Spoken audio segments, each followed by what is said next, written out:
எல்லா புகழும் இறைவனுக்கு. இன்றைய நாள் திருக்குறள் நுண்பயிற்சி வகுப்பின் 26வது வகுப்பில் அடியெடுத்து வைக்கின்றோம். 103 அதிகாரங்கள் நிறைவு செய்திருக்கிறோம். 1030 குறள் மணிகள் குறட்பாக்களுக்கு விளக்கத்தை கண்டுள்ளோம். இப்போ 104வது அதிகாரம், அதை நாம் பார்க்க போகின்றோம். உழவு தொழில் மனித வாழ்க்கைக்கு, மனித குலத்திற்கு மிகவும் அவசியமான, அத்தியாவசியமான, இன்றியமையாத ஒரு தொழில் என்று சொன்னால் அது உழவு தொழில் தான். வயிற்றுக்கு சாப்பாடு பூவா இருந்தால் தான் எதுவுமே நடக்கும். மற்ற எல்லா தொழிலும் அதுக்கு பிறகுதான். இது மிக முக்கியமான ஒன்று. இதை சொல்லும் போது முதலில் எல்லாம் நம்ம எல்லாரும் ஒரு குறள் சொல்லி தொடங்கலாமே. ஒரு குறள் சொல்லுங்க.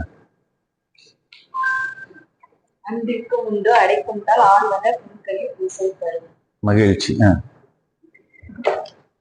நன்றி மறப்பது சிறப்பு. ஒரு குறள் சொல்லுங்க. சிறப்பு.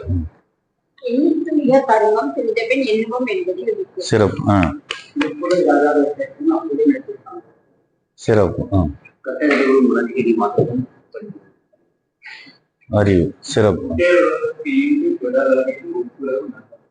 நல்ல பிற. சிறப்பு. இப்ப எல்லாரும் சொல்லிட்டீங்க, நானும் ஏதாவது குறள் சொல்லணும் இல்லை? எல்லாத்துக்கும் நன்றி பாராட்டிடலாம் தான். என் நன்றி கொன்றார்க்கும் பொய் உண்டாம், பொய்வில்லை செய் நன்றி கொன்ற மகற்கு. அழகா வள்ளுவ பேராசன் மிக 110வது குறள் மணியில அவர் சொல்லுகின்றார். திணை துணையாம் நன்றி செய்யணும், பனை துணையாய் கொள்வர் பயன் தெரிவார். எவ்வளவு பெரிய ஒரு சொல்லாட்சி. உண்மையில நன்றி எந்த சூழலையும் மறக்கக்கூடாது. மனித குலத்துக்கு அத்தியாவசியமானது. இந்த உலகை படைத்து பரிபாலித்து ரட்சிக்கும் சர்வ வல்லமை படைத்த இறை சக்தி, இறை பேராற்றல், இறைவனுக்கு முதல்ல நம்ம நன்றி பாராட்டியே ஆகும். அந்த இறைவனுக்கு நன்றி பாராட்டும் போது இறைவன் நம்ம எல்லாம் படைத்துள்ளான். நம்ம படைச்சிருக்கிறான்னா நம்மை நாம் பார்த்தாலே உள்ள இருக்கிற ஒவ்வொரு உறுப்பு, ஒவ்வொரு பொருள், ஒவ்வொரு செயல்பாட்டையும் நினைச்சு பார்த்தாலே விந்தைக்குரியதா இருக்கு. இதெல்லாம் சாதாரண நன்றி சொன்னா பார்த்தாது இறைவனுக்கு. இறைவா, 5 புலன்கள், கண்டு கேட்டு உண்டு உயிர்த்து உற்று அறியும் 5 புலன் இன்பத்து பால்ல சொல்றார். அது அறத்துப்பால்ல கொண்டு வரும்போது எப்படி சொல்றார் அவரு? சுவை, ஒளி, ஊறு, ஓசை, நாற்றம், இவை 5 வகை தெரிவான் கட்டே உலகு. ஒரு பெரிய ஒரு தத்துவம். இந்த 5ம் மனித குலத்துக்கு மிக மிக முக்கியம். 5 புலன்கள் தான் எப்படி பஞ்சபூதங்கள் ஒன்றிணைந்து, நிலம், நீர், நெருப்பு, காற்று, வானம், இந்த 5ம் ஒருங்கிணைந்த உலகமே, பிரபஞ்சமே உருவாயிற்று. இந்த 5ல எது ஒண்ணு விலகினாலும் எல்லாமே புலபலபலன்னு விழுந்துரும். உலகமே இல்லை. இத பிரபஞ்சம், உலகம், அண்டம். இந்த அண்டம் தான் பிண்டத்துல இருக்குதுன்னு அடிக்கடி நான் சொல்லுவேன். எல்லாரும் தெரியும் இல்லையா? நீர் சத்து உலகுல ஓடிட்டு இருக்குது. நீர் இருக்குது. நெருப்பு, அதுக்கு மேல நீர் கோஷ்டிக்கு மேல வயிறு, நெருப்பு. சாப்பிடுறது எல்லாமே பஸ்பமாக்கிறது, எரிச்சிருது இல்லையா? சக்தியா மாறுது நெருப்பு. அதுக்கு மேல காற்று, சரியா? நுரையீரல், காற்று உள்ளுக்குள்ள இருக்கு. அப்ப நிலம் உடலை சுத்தி இருக்கிறதுனால நிலம், உள்ளுக்குள்ள நீர் ரத்தமா மாறி சத்தா மாறி ஓடிக்கிட்டு இருக்கு. கழிவு சிறுநீர், அதில் வியர்வை எல்லாம். அதுக்கப்புறம் நெருப்பு, வயிறு. அதுக்கு மேல நுரையீரல்கள், காற்று, சுவாசம், காற்று இருக்குது. அதுக்கு மேல போயிட்டுனா மேல வானம், அதுவும் இருக்கு. உடலும் பஞ்சபூதங்களாக அப்படி அழகாக இறைவன் படைப்புல இருக்கு. எண்ணி பார்த்தால் ஒன்றோடு ஒன்று தொடர்பு. இந்த உடல் அமைப்பு பஞ்சபூதங்களால் உருவானது, 5 புலன்களால் கட்டமைக்கப்பட்டது. அதைத்தான் நம்ம கட்டுப்பாட்டுக்குள்ள இருக்கணும். அந்த கட்டுப்பாட்டை விட்டு விட்டால் தறி கெட்டு போய்விடும். எல்லாமே இழப்பு, அதனுடைய பாழ்பட்டு போயிடும். மிக மிக முக்கியமானது. நம்ம ஒரு அவசியம் நுட்பமா நம்ம தெரிஞ்சுக்க வேண்டியது. பஞ்சபூதங்கள் சொல்றோம், 5 பொறிகள் சொல்றோம். இதெல்லாம் சொல்லும் போது நம்ம என்ன சொல்றோம்? நம்ம கட்டுப்பாட்டுக்குள்ள இருக்கணும்னா சுவை, ஒளி, ஊறு, ஓசை, நாற்றம் சொல்றோம் இல்லையா? நாவின் கட்டுப்பாடு ரொம்ப முக்கியம். உடல் ஆரோக்கியத்துக்கு உணவாக செல்கிறது. இதுவே வந்துட்டு பேச்சாக மாறி நாவை கட்டுப்படுத்தலைன்னா அது பழிச்சொல்லுக்கு ஆளாக்கி பல்வேறு துன்பங்கள் இன்னல்களுக்கு ஆளாக்கிடுது. அப்போ நான் வாய் கண்டுபிடிச்சிடும். அதை போலவே என் வாய் இருக்குதுங்கிறத கண்டதையும் பேசிடக்கூடாது. நல்ல பேச்சை ஒரு குழந்தை, பிறந்த குழந்தை பேச கற்றுக்கொள்றது குறைஞ்சது ஒரு 2 வயதாயிரும் இல்லையா? 2 வயது வரைக்கும் பேச கற்றுக்கொள்றதுக்கு. ஆனா எப்படி பேசணும்னு எத்தனை வயசானாலும் கண்டுக்க தெரிஞ்சுக்காம எண்ணி இருக்கிறாங்க. 60 வயசானா கூட 40 ஆனாலும் 50 ஆனாலும் 60 ஆனாலும் எத்தனை வயதானாலும் யாரிடம் எங்கு எப்படி பேச வேண்டும் என்ற கலை கூட தெரியாமலே நம்ம பேசுறோமே, இது பேச்சா? இப்போ வாய் முக்கியமானது. சுவாசம் எல்லாம் அது என்ன, எதை பேசுறதுனாலும் அதை கட்டுப்படுத்தணும். சுவாசம் நல்லதுதானே, நம்ம சுவாசிக்கிறது, வேண்டாவது தவிர்த்துறது. நுரையீரல் ஆகும் இல்லையா? தனக்கு வேண்டிய ஆக்சிஜனை மட்டும்தான் எடுத்துக்குது. எத்தனை காற்றுல எத்தனை கலவைகள் இருக்குது. கார்பன் டை ஆக்சைடு எல்லாம் இருக்குது. கார்பன் டை ஆக்சைடு வெளியில விட்டுறது நம்ம யாராவது சொல்றோமா? யாருக்காவது தெரியுமா? எத்தனை பிறந்ததுல இருந்து இன்னைக்கு வரைக்கும் அவங்கவுங்க வயதுக்கு, நீங்க ஒரு 20 வயசு இருக்கலாம், 25 வயசு இருக்கலாம், 40 வயசு இருக்கலாம், 50 வயசு இருக்கலாம், 60 இருக்கலாம், 70 இருக்கலாம், எத்தனை வயதா இருக்கலாம், வாழும் காலம் வரைக்கும் அது செயல்பட்டுக்கிட்டே இருக்குது, சுவாசிச்சுட்டே இருக்குது. யார் சொல்லி கொடுத்தா? அதுக்கு காற்றுல இருந்து தனக்கு வேண்டிய ஆக்சிஜனை மட்டும் எடுத்துக்குது, உள்ள போய் கழிவாக்கி கரிமலை வாங்கி கார்பன் டை ஆக்சைடு மட்டும் வெளியில தள்ளுது. எவ்வளவு பெரிய இது நினைச்சு பாருங்க. அப்பா என்னைய படைப்புது. டிபார்ட்மெண்ட் உள்ளுக்குள்ள ஒவ்வொன்று, மூக்கு அதோட வேலை செய்யுது, காது அதோட வேலை செய்யுது, கேட்கிற திறன் பிறந்ததுல இருந்து. எவ்வளவு பெரிய செவிக்கு செவி சுவை எவ்வளவு பெரிய செவி சுவை உணரா வாய் உணர்வு மட்டும் முக்கியம் கொடுத்தேனாக்கா அவன் இருக்கிறதா என்ன, இல்லாட்டி என்ன? வாய் உணர்வு அவியனும் வாழினும் என்கிறார். செவியீர் சுவையுணரா வாய் உணர்வின் மாக்கள்ங்கிறார். மக்கள்னு கூட சொல்ல, மாக்கள்ங்கிற விலங்கு சமமா சொல்றார். அப்போ அதுவும் முக்கியம். அப்போ கண்ணு எவ்வளவு பெரிய விஷயம். உலகத்திலே இதை போல ஒரு கேமரா எங்கேயாவது இருக்குமா? யார் கண்டுபிடிச்சா? நீ 1000 கேமராவை கண்டுபிடிச்சிக்கோ, இறைவன் படைப்புல என்னங்க எவ்வளவு, அப்பா இறைவா இறைவா இறைவா எவ்வளவு சொன்னாலும் கிடையாது இல்லையா? நன்றி பாராட்டுறது. கண்ணு, காது, மூக்கு, வாயு, இதயம் துடிச்சிட்டு இருக்கு. பிறந்ததுல இருந்து விட்டமனுக்கு துடிச்சிட்டு இருக்கு. நுரையீரல் அதோட வேலையை செய்யுது, சிறுநீரகம் அதோட வேலையை செய்யுது. ஆனா ஒன்றோடு ஒன்று தொடர்பு கிடையாது, எல்லாம் செப்பரேட் டிபார்ட்மெண்ட். ஆனா ஒரே உடம்புக்குள்ள இருக்கு. எப்படி படைச்சு வச்சிருங்க. இது என்ன சொல்றாங்க, கடவுள் இருந்துட்டு நிறைய பேர் பார்த்துருக்கிறியான்னு. நீ வெளியில போய் பார்க்காத, முதல்ல உனக்கு உள்ளேயே நான் இருக்கிறேன். நான் எப்படி உன்னை வடிவமைச்சிருக்கேன்னு உன்னை பாரு. உனக்கு உள்ள இருக்கிற என்னை பாரு முதல்ல. நீ என்ன முதல்ல நான் உன்னை பார்த்துட்டு தான் இருக்கிறேன். ICU எல்லாம் வாழ்ந்து முடிச்சு மருத்துவமனையில போய் கடந்து ஹாஸ்பிட்டல் இருக்கும்போது எங்கேயா இருக்காரு? ICUன்னு இருக்க. ஆமா, நான் உன்னை பார்த்துட்டு தான் இருக்கேன்னு கடவுள் சொல்ற. ICU, பட் நீ ICUல இருக்கிற. நான் ஏன் இதை நல்லது செஞ்ச, நல்லது கெட்டது அதுக்கேற்ற மாதிரி எல்லாம் பண்ணணும். மிக முக்கியமானது. அப்போ வாழ்க்கை மிக முக்கியமானது.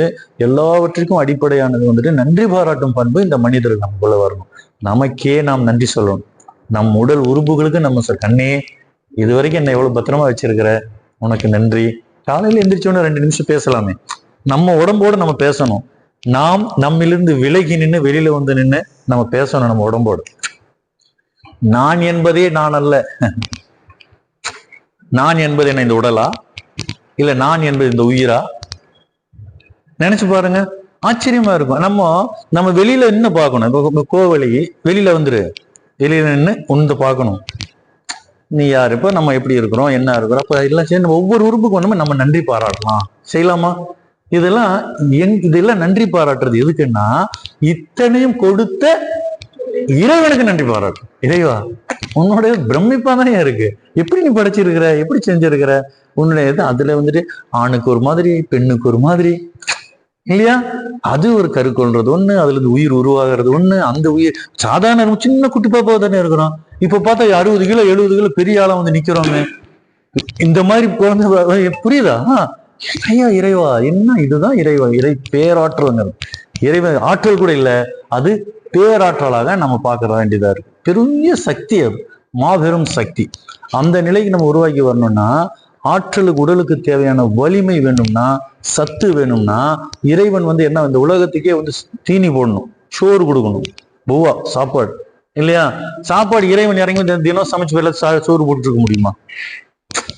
பாருங்க, அவர் ஒரு வேலையை வச்சுக்கிட்டாரு. சரி, அதுக்கு ஒரு ஆளை நம்ம வேலைக்கு வச்சுக்கலாம். நிறைய பேர் வேலைக்காரங்க, கார்பெண்டர் இருக்கிறாங்க, கட்டடத்து வேலை செய்யணும் இருக்காங்க, இன்ஜினியர் இருக்காங்க, டாக்டர் இருக்கிறாங்க, இல்லையா? இந்த வருஷா கேட்டரிங் மாதிரி அவர் இருக்கிறாரு, இவர் இருக்கிறாரு, சின்சாமியா இருக்கிறாரு, சோமசுந்தரம் இருக்கிறாரு, இந்த மாதிரி நிறைய பேர் இருக்கிறோம். கற்றுக் கொடுக்குற ஆசிரியர் இருக்கிறாங்க, பேராசிரியர் இருக்கிறாங்க, அரசியல் பண்ற ஆட்சியாளர் இருக்கிறாங்க, எல்லாம் இருக்கிறாங்களே. எல்லாத்துக்கும் சோறு போடணுமே, என்னடா பண்றது? இறைவன் யோசிச்சாரு. பார்க்கும்போது என்ன சொன்ன, இறைவன் கடவுள் அவர் தான் முதலாளி, ஓனர். சரியா? ஒரு கவிதையை எழுதுனாம் பாருங்க. கடவுள் என்னும் முதலாளி, கண்டெடுத்த தொழிலாளி, விவசாயி விவசாயி. அந்த பாடு ரொம்ப பிடிச்ச பாடு எனக்கு. உண்மை. மருதகாசி பட்டுக்கோட்டையாரா? மருதகாசியம்மா? மருதகாசிய பட்டுக்கோட்டையார். ஆனா சரியான வார்த்தைகள். இறைவன் தேர்ந்தெடுத்துட்டான் யாருக்கு எதை செய்யணும். கரெக்ட். ஓ, இங்க வருது, அது ஐயா கொண்டு வந்துருவாரு, இங்க கொண்டாந்து விட்டு வைப்பாரு. ஏனென்றால் இதுதான் நுட்பமான பயிற்சி. நம்ம ஏதாவது எடுத்தோம், குரலை திருப்பணும், புக்கை படிச்சு வேகமா எல்லாம் படிச்சுட்டு போகணும்ன்றதால வாழ்க்கையை கொண்டு வந்துரும்போது இதோட சேரணும். அப்ப அந்த விவசாயி என்பவன் தான் உலகத்துக்கே படி அளக்கிறான். அவன் தான் உணவை உருவாக்குறான். உணவு என்பது எந்த நாடா இருந்தாலும், எந்த மொழி பேசுறவனா இருந்தாலும், எந்த இனமா இருந்தாலும், நீ என்ன ஜாதியா இருந்தாலும் சோறு திங்கலன்னா முடிஞ்சது. அப்போ உணவு ரொம்ப அவசியம். அந்த உணவை தரக்கூடிய தொழில் செய்யக்கூடியவன் விவசாயியா இருக்கான். அப்ப விவசாயியினுடைய முக்கியமான தொழில் அவன் யாரும் கை கட்டி நிக்க வேண்டியதில்லை. மற்ற எந்த தொழில் செய்யறவனா இருந்தாலும் இந்த தொழில் செய்யறவங்கிட்ட வந்தே ஆகணும். 4 மணி நேரத்துக்கு ஒரு உள்ள மணி அடிக்கும், டிங் டிங் டிங், வா என்ன கவனி, கொஞ்சம் இனி கொஞ்ச நேரம் கவனிக்கலாம், நான் குப்பரை விழுந்துருவேன், அவ்வளவுதான், அப்புறம் என்ன நீ தூக்கிட்டு போகணும். இல்லையா? இவ்வளவு பெரிய விஷயம். இப்போ உணவு பாரு, நான் இன்னைக்கு 10வது நாள் ரம்ஜான் மாத விரதம், 10வது நாள் விரதத்துல இருக்கேன். உணவு சாப்பிடாம இருக்கிறோம். ஆனா இறைவனை நினைச்சு நன்றி சொல்லிட்டு இருக்கிறோம். அப்பவும் உணவு தான். எங்க சுத்தினாலும் உணவுல நின்றோம். ஒரு என்னமா மருதகாசி, அந்த மருதகாசி, அதான் அந்த மருதகாசி எழுதின பாடல். அது அப்போ அந்த மிகச்சிறந்த ஒரு கவிஞர் ஆற்றல். ஒவ்வொரு சொல்லும் அவருடைய மணியா இருக்கும். நான் இப்போ நான் எதுக்கு இதை சொல்ல வரேன்னா, வாழ்க்கையில உணவு ரொம்ப முக்கியம். ஒரு கட்டடத்தை வேலை செஞ்சுட்டு இருக்காங்க, அந்த கட்டடத்தை உடைக்கிறாங்க. பெரிய பாறை, அந்த பாறையை உடைக்கும் போது பாறைக்கு உள்ளுக்குள்ள இருக்கும் தேரை என்ன தெரியுமா? தவளை போலவே இருக்கும், கொஞ்சம் நீல வட்டத்துல இருக்கும், அது இருக்கும். அதுக்குள்ள ஈரக்கசிவு பாறை, அதுக்குள்ள இருக்கும் தேரை, அது உயிரோட இருக்கு. சாப்பிடாம எப்படி ஒருத்தர் இருக்க முடியும்? அதுக்கு உணவு, எறும்பா இருந்தாலும் அதுக்கு அதோட வயிற்றுக்கு தீனி வேணும் இல்ல, உணவு வேணும் இல்ல. அந்த பாறைக்குள் இருக்கும் தேரைக்கு உணவளிப்பவன் யார்? என்னை அதையும் வாழ. அப்போ நீ எதுக்கும் கவலைப்படாத, உனக்கு எது கொடுக்கணுமோ அதை கொடுத்துருவான். ஆச்சரியமானது. இந்த செய்தியை நான் நினைச்சு பார்க்கும்போதுதான் பிரமிச்ச இன்னொரு செய்தி. ஜப்பான் நாட்டுல நடந்த ஒரு உண்மை சம்பவத்தை வச்சுட்டே வகுப்பு தொடங்கினான். ஜப்பான் நாட்டுல என்ன நடக்கும்னா, ஒரு கட்டடத்தை புனரமைக்கிறாங்க. அங்க வீடுகள்லாம் இங்க இருக்கிற மாதிரி சுவரும் அதுவும் இதுவும் இருக்காது. அங்க இருக்கிற இதுகள் எப்படி இருக்கும்னு சொன்னா, மரத்தால் தான் வீடுகளே அமைக்கப்பட்டிருக்கும். மர வீடுகள் தான். வீடு புதுசா கட்டினாலும் சரி, அதை மீண்டும் புனரமைச்சாலும் அதை மாத்தி வச்சாரு. ஒருத்தர் என்ன பண்ண, அங்க இருக்கிற ஒரு தொழிலதிபர் வீடு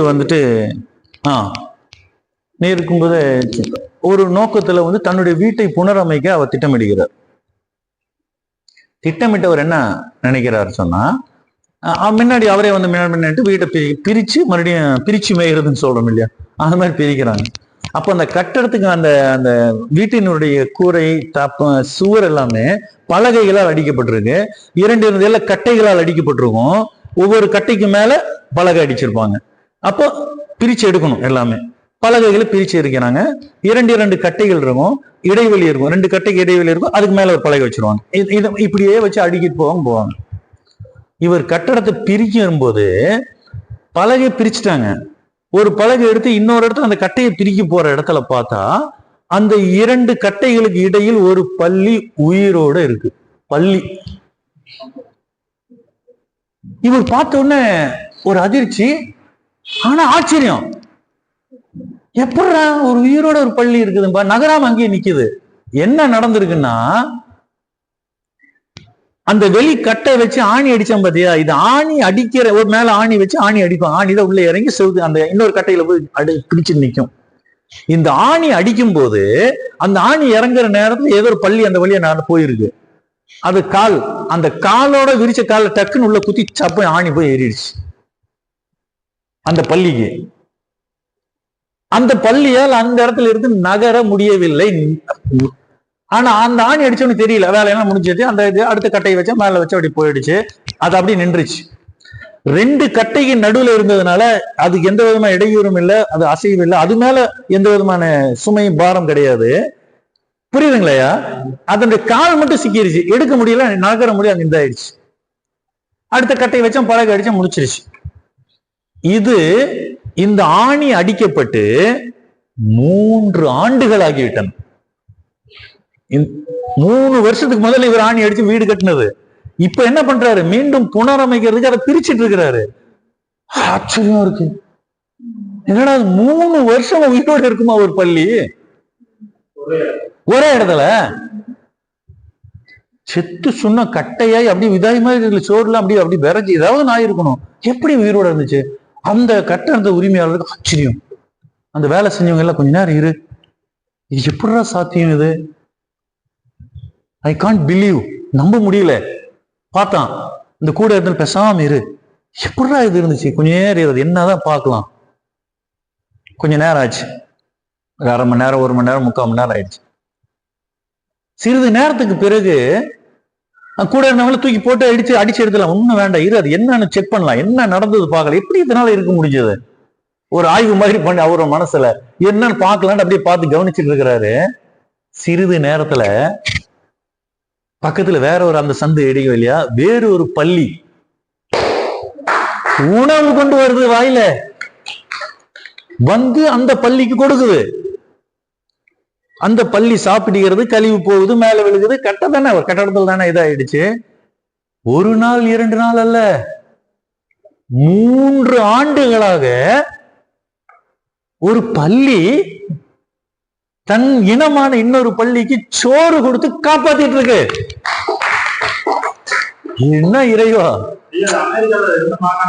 ஜப்பான்ல நடந்தது உண்மை சம்பவம். நான் வியந்து போனேன்.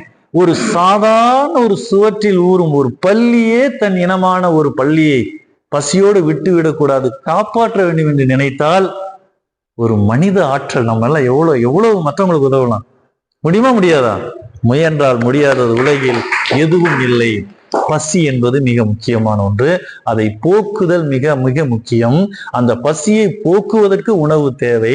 அந்த உணவை விளைவிச்சு தரும் தொழில் உழவு தொழில். அந்த உழவு தொழில் தான் நம்ம வள்ளுவன் 104வது அதிகாரத்தில் நமக்கு அழகாக படம் பிடித்து காட்டுகிறார். அதை நம்ம பார்க்க போறோம். இப்போ சுழன்றும் ஏர் பின்னது உலகம், அதனால் உழந்தும் உழவே தலை. எந்த தொழில் செஞ்சாலும் சரி, உழவு தொழில் தான் தலையாயது, மற்ற எல்லா தொழிலும் அதுக்கு பின்னாடிதான் என்பதை இவர் அடிக்கோடிட்டு காட்டுகின்றார். அது மட்டுமல்ல, இந்த தொழில் செய்பவர்கள் தான் உலகத்தாருக்கே மிகப்பெரிய உலகத்தை ஒரு தேர் மாதிரி நம்ம நினைச்சா அதுக்கு என்னது ஆணின்னு சொல்றோம் இல்லையா, அச்சு ஆணி. சக்கரத்துல ஆணி சின்னதா தான் இருக்கும். அந்த ஆணி உருவிட்டு சக்கரம் கழன்று தேர் கவுந்துரும் இல்லையா? அதை போல உலகம் என்ற தேருக்கு அச்சாணியாக இருப்பது உழவு தொழில் தான்.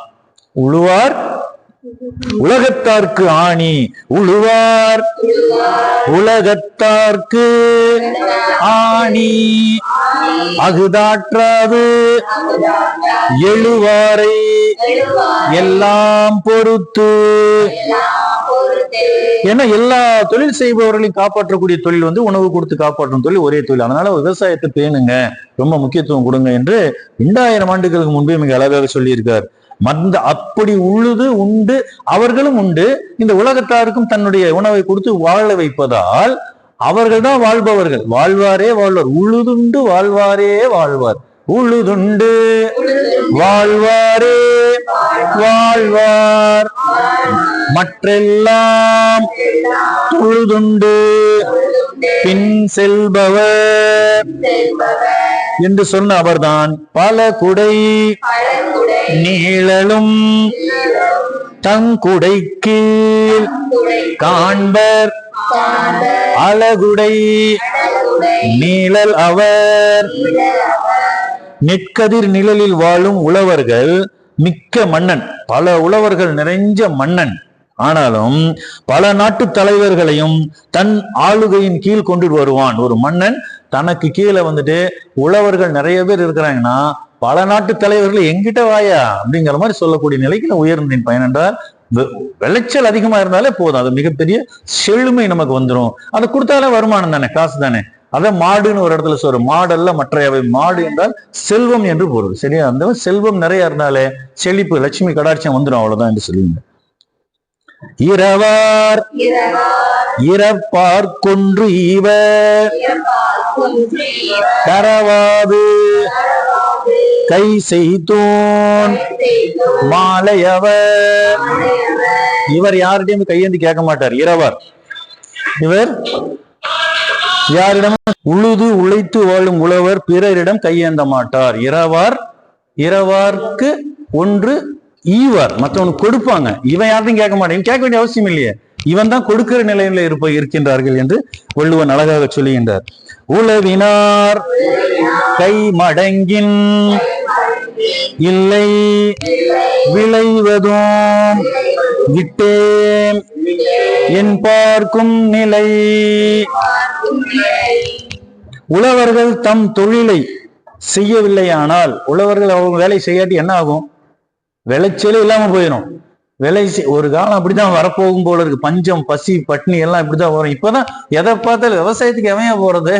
சோறு வேண்டாம், எத்தனை கல்லு மண்ணு பணத்தை சம்பாரிச்சு பணத்தையே சாப்பிட முடியும்? அந்த நிலைக்கு போயிடக்கூடாதுன்னு தான் எல்லாருமே இப்ப உழவு தொழிலுக்கு முக்கியம். அந்த உழவுக்கும் தொழிலுக்கும் வந்தனை செய்வோம் நம் பாரதி. சாதாரண வார்த்தைகள் கிடையாது. அன்று சொன்னவை அர்த்தம் உள்ளவை. நிறைய பேருக்கு தெரிய மாட்டேங்குது.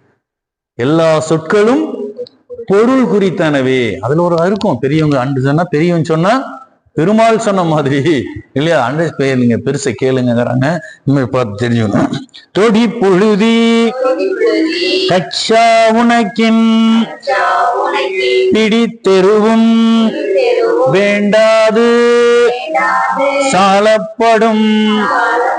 சரி, நீங்க போங்க. மருத்துவம் எப்படின்னா மிக முக்கியமானது. உழவு தொழில வந்துட்டு நிலத்தை உழுதல் மிக மிக முக்கியம். உழுதுண்டு வாழ்றது, உழுதுதான் வாழணும் இல்லையா? ஏன்னா உழவுங்கிறத வந்துட்டு முதல்ல வந்துட்டு உழவு வந்துட்டு உழணும், அதை வந்து எரு போடணும், அதை பாத்தி கட்டணும், அதுக்கு அதை அப்படியே விளைஞ்சி வர்றத ஆடு மாடுக்கு வந்து அடிச்சு சாப்பிடாம போது அதை பாதுகாப்பு. எத்தனை வேலை இருக்குது. இது எல்லாம் செஞ்சு உருவாக்கி முடிக்கும் போது தான் அந்த விளைச்சலை முழுசா பார்க்க முடியும். இல்லாட்டி நம்ம பழமொழி கூட சொல்லுவாங்களே, சிறு பிள்ளைங்க செய்யற வெள்ளாம வீடு வந்து சேராதுன்னு. விளையாட்டுத்தனமா போயிடும், அது வந்து வீணாகி போயிடும். எப்படி எல்லாம் சொல்லி அர்த்தமா சொல்லி வச்சிருக்காங்க. ஆக இந்த ஒருத்தர் தப்பு செஞ்சா, ஒரு குறைபாடோட ஒரு செயலை செஞ்சா கூட இதோட ஒட்ட வச்சு பேசுவதை போல நம்ம பேசுறாங்கன்னு சொன்னா, தொடி பொழுதி கச்சா உனக்கின் பிடித்தெரு எருவும் வேண்டாது சாலப்படும். இந்த தெரு இல்ல, பிடி தெரு கிடையாது, அது எரு. எரு என்று சொன்னால் உரம். ஒரு பிடி அளவு உரம் கூட நமக்கு வேண்டியதில்லை. நன்ற விதமாக நிலத்தை தோண்டி ஆழமாக உழுது விவசாயம் செய்தால் நீ எரு வந்து உரம் கூட போட வேண்டியதில்லை, நல்ல விளைச்சல் உனக்கு கிடைக்கும் என்பதை விவசாயத்தில் அனுபவம் பெற்ற ஒரு பெரிய மகானை போல நம்ம சொல்லி வச்சிருக்கிறார் அவர். ஏரினும் நன்றால் எரு இடுதல்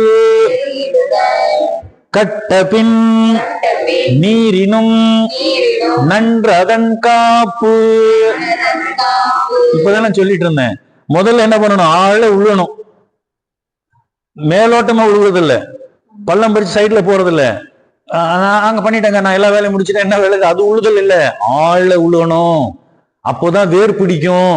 வேர் உள்ள போகணும்னு சொன்னா அதுக்கு வந்து ஆழமா உழுதல் வேண்டும். அந்த உழுதல் மட்டும் இல்ல, சரி உழுதாச்சு, அதுக்கப்புறம் என்ன பண்ணணும்? அந்த எரு போடணும், உரம் போடணும், பாதுகாப்பு வேணும் இல்ல. இன்னைக்கு ஒரு தாய் கருவுற்று இருக்காருன்னா உடனே மருத்துவரை போய் பார்க்கணும்.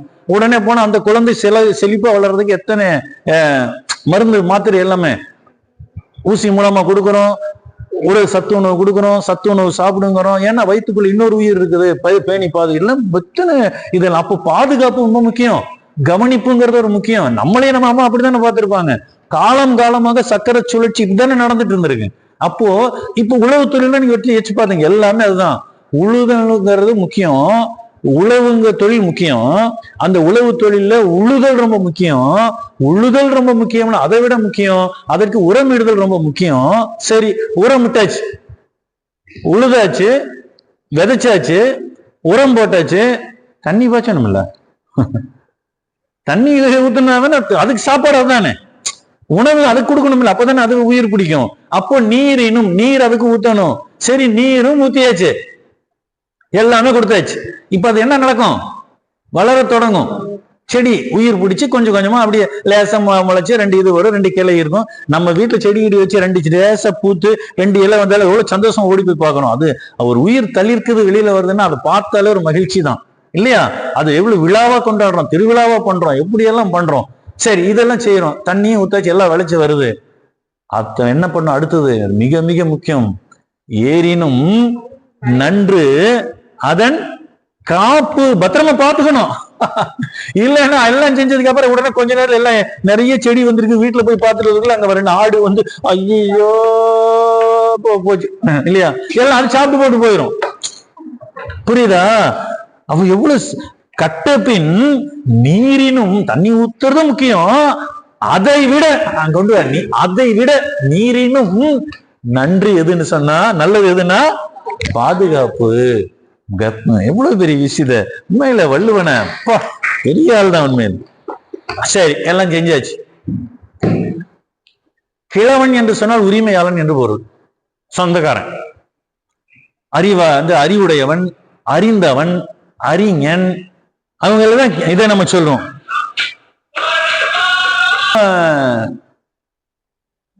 முக்கியமான தொழில் இது சொல்லும் போது என்ன சொல்றாரு? உரிமையாளர் என்று சொல்றோம், உரிமை பெற்றவர். அப்போ அந்த கிழவன், அந்த உரிமையாளன் அந்த உரிய இடத்துக்கு போகாமல் இருந்தால், செல்லாமல் இருந்தால் என்ன ஆகும்? எல்லாமே உரிமைப்பட்ட பொருள் வந்து அடுத்தவன் இது பண்ணி போயிடுவான், ஏமாற்றிட்டு போயிடலாம், இழப்பு வரலாம், எப்படி வேணாலும் போகலாம். அப்போ உரிமையா செல்லான் கிழவன் இருப்பின், செல்லான் கிழவன் இருப்பின் நிலம் புலந்து இல்லாளின் ஊடிவிடும். என்னங்க வார்த்தை? இல்லாள்னா யாரு? மனைவி, இல்லத்தை ஆள்பவள். பெண்ணுக்கு தான் இல்லாள் சொல்லலாம், ஆணுக்கு சொல்லக்கூடாது. ஆணுக்கு சொன்ன என்ன ஆகும்? ஒண்ணு இல்லாதவன் ஆயிரும். இல்லான்னா ஒண்ணு இல்லைன்னு ஆயிரும். ஆனால் பெண்ணுக்கு சொல்லும் போது இல்லத்தை ஆள்பவள், ஆட்சி செய்பவள், இல்லாள்னு சொல்றோம் இல்லையா? அப்போ இல்லால் ஊடி விடுமாமா, கோபிச்சுக்கு வாழாமா, வீட்டுக்காரியை போல. இவ்வளவு பெரிய வார்த்தை பாருங்க. செல்லான் கிழவன் இருப்பின் நிலம் புலந்து இல்லாளின் ஊடிவிடும். உரிமையாளன் நிலத்தை தினமும் சென்று பாராது போனால், வீட்டுல எப்படி குடும்பத்துல வீட்டுக்காரி கோபிச்சுட்டா எல்லாமே முடிஞ்சு இல்லையா? கிடையாது, வீட்டுக்காரி பத்திரமா பாத்துக்கணும் இல்லையா? அதை போல என்ன ஒரு ஊமை வள்ளுவர் கொண்டு வர்றாரு பாருங்க இல்லையா? அழகு. உண்மையில சிறப்பான ஒரு கருத்தை சொல்லி ஊமை மூலமாக வாழ்க்கை தத்துவத்தை சொல்லி புரிய வைக்கிறார். நம்ம பாத்துக்கணும்.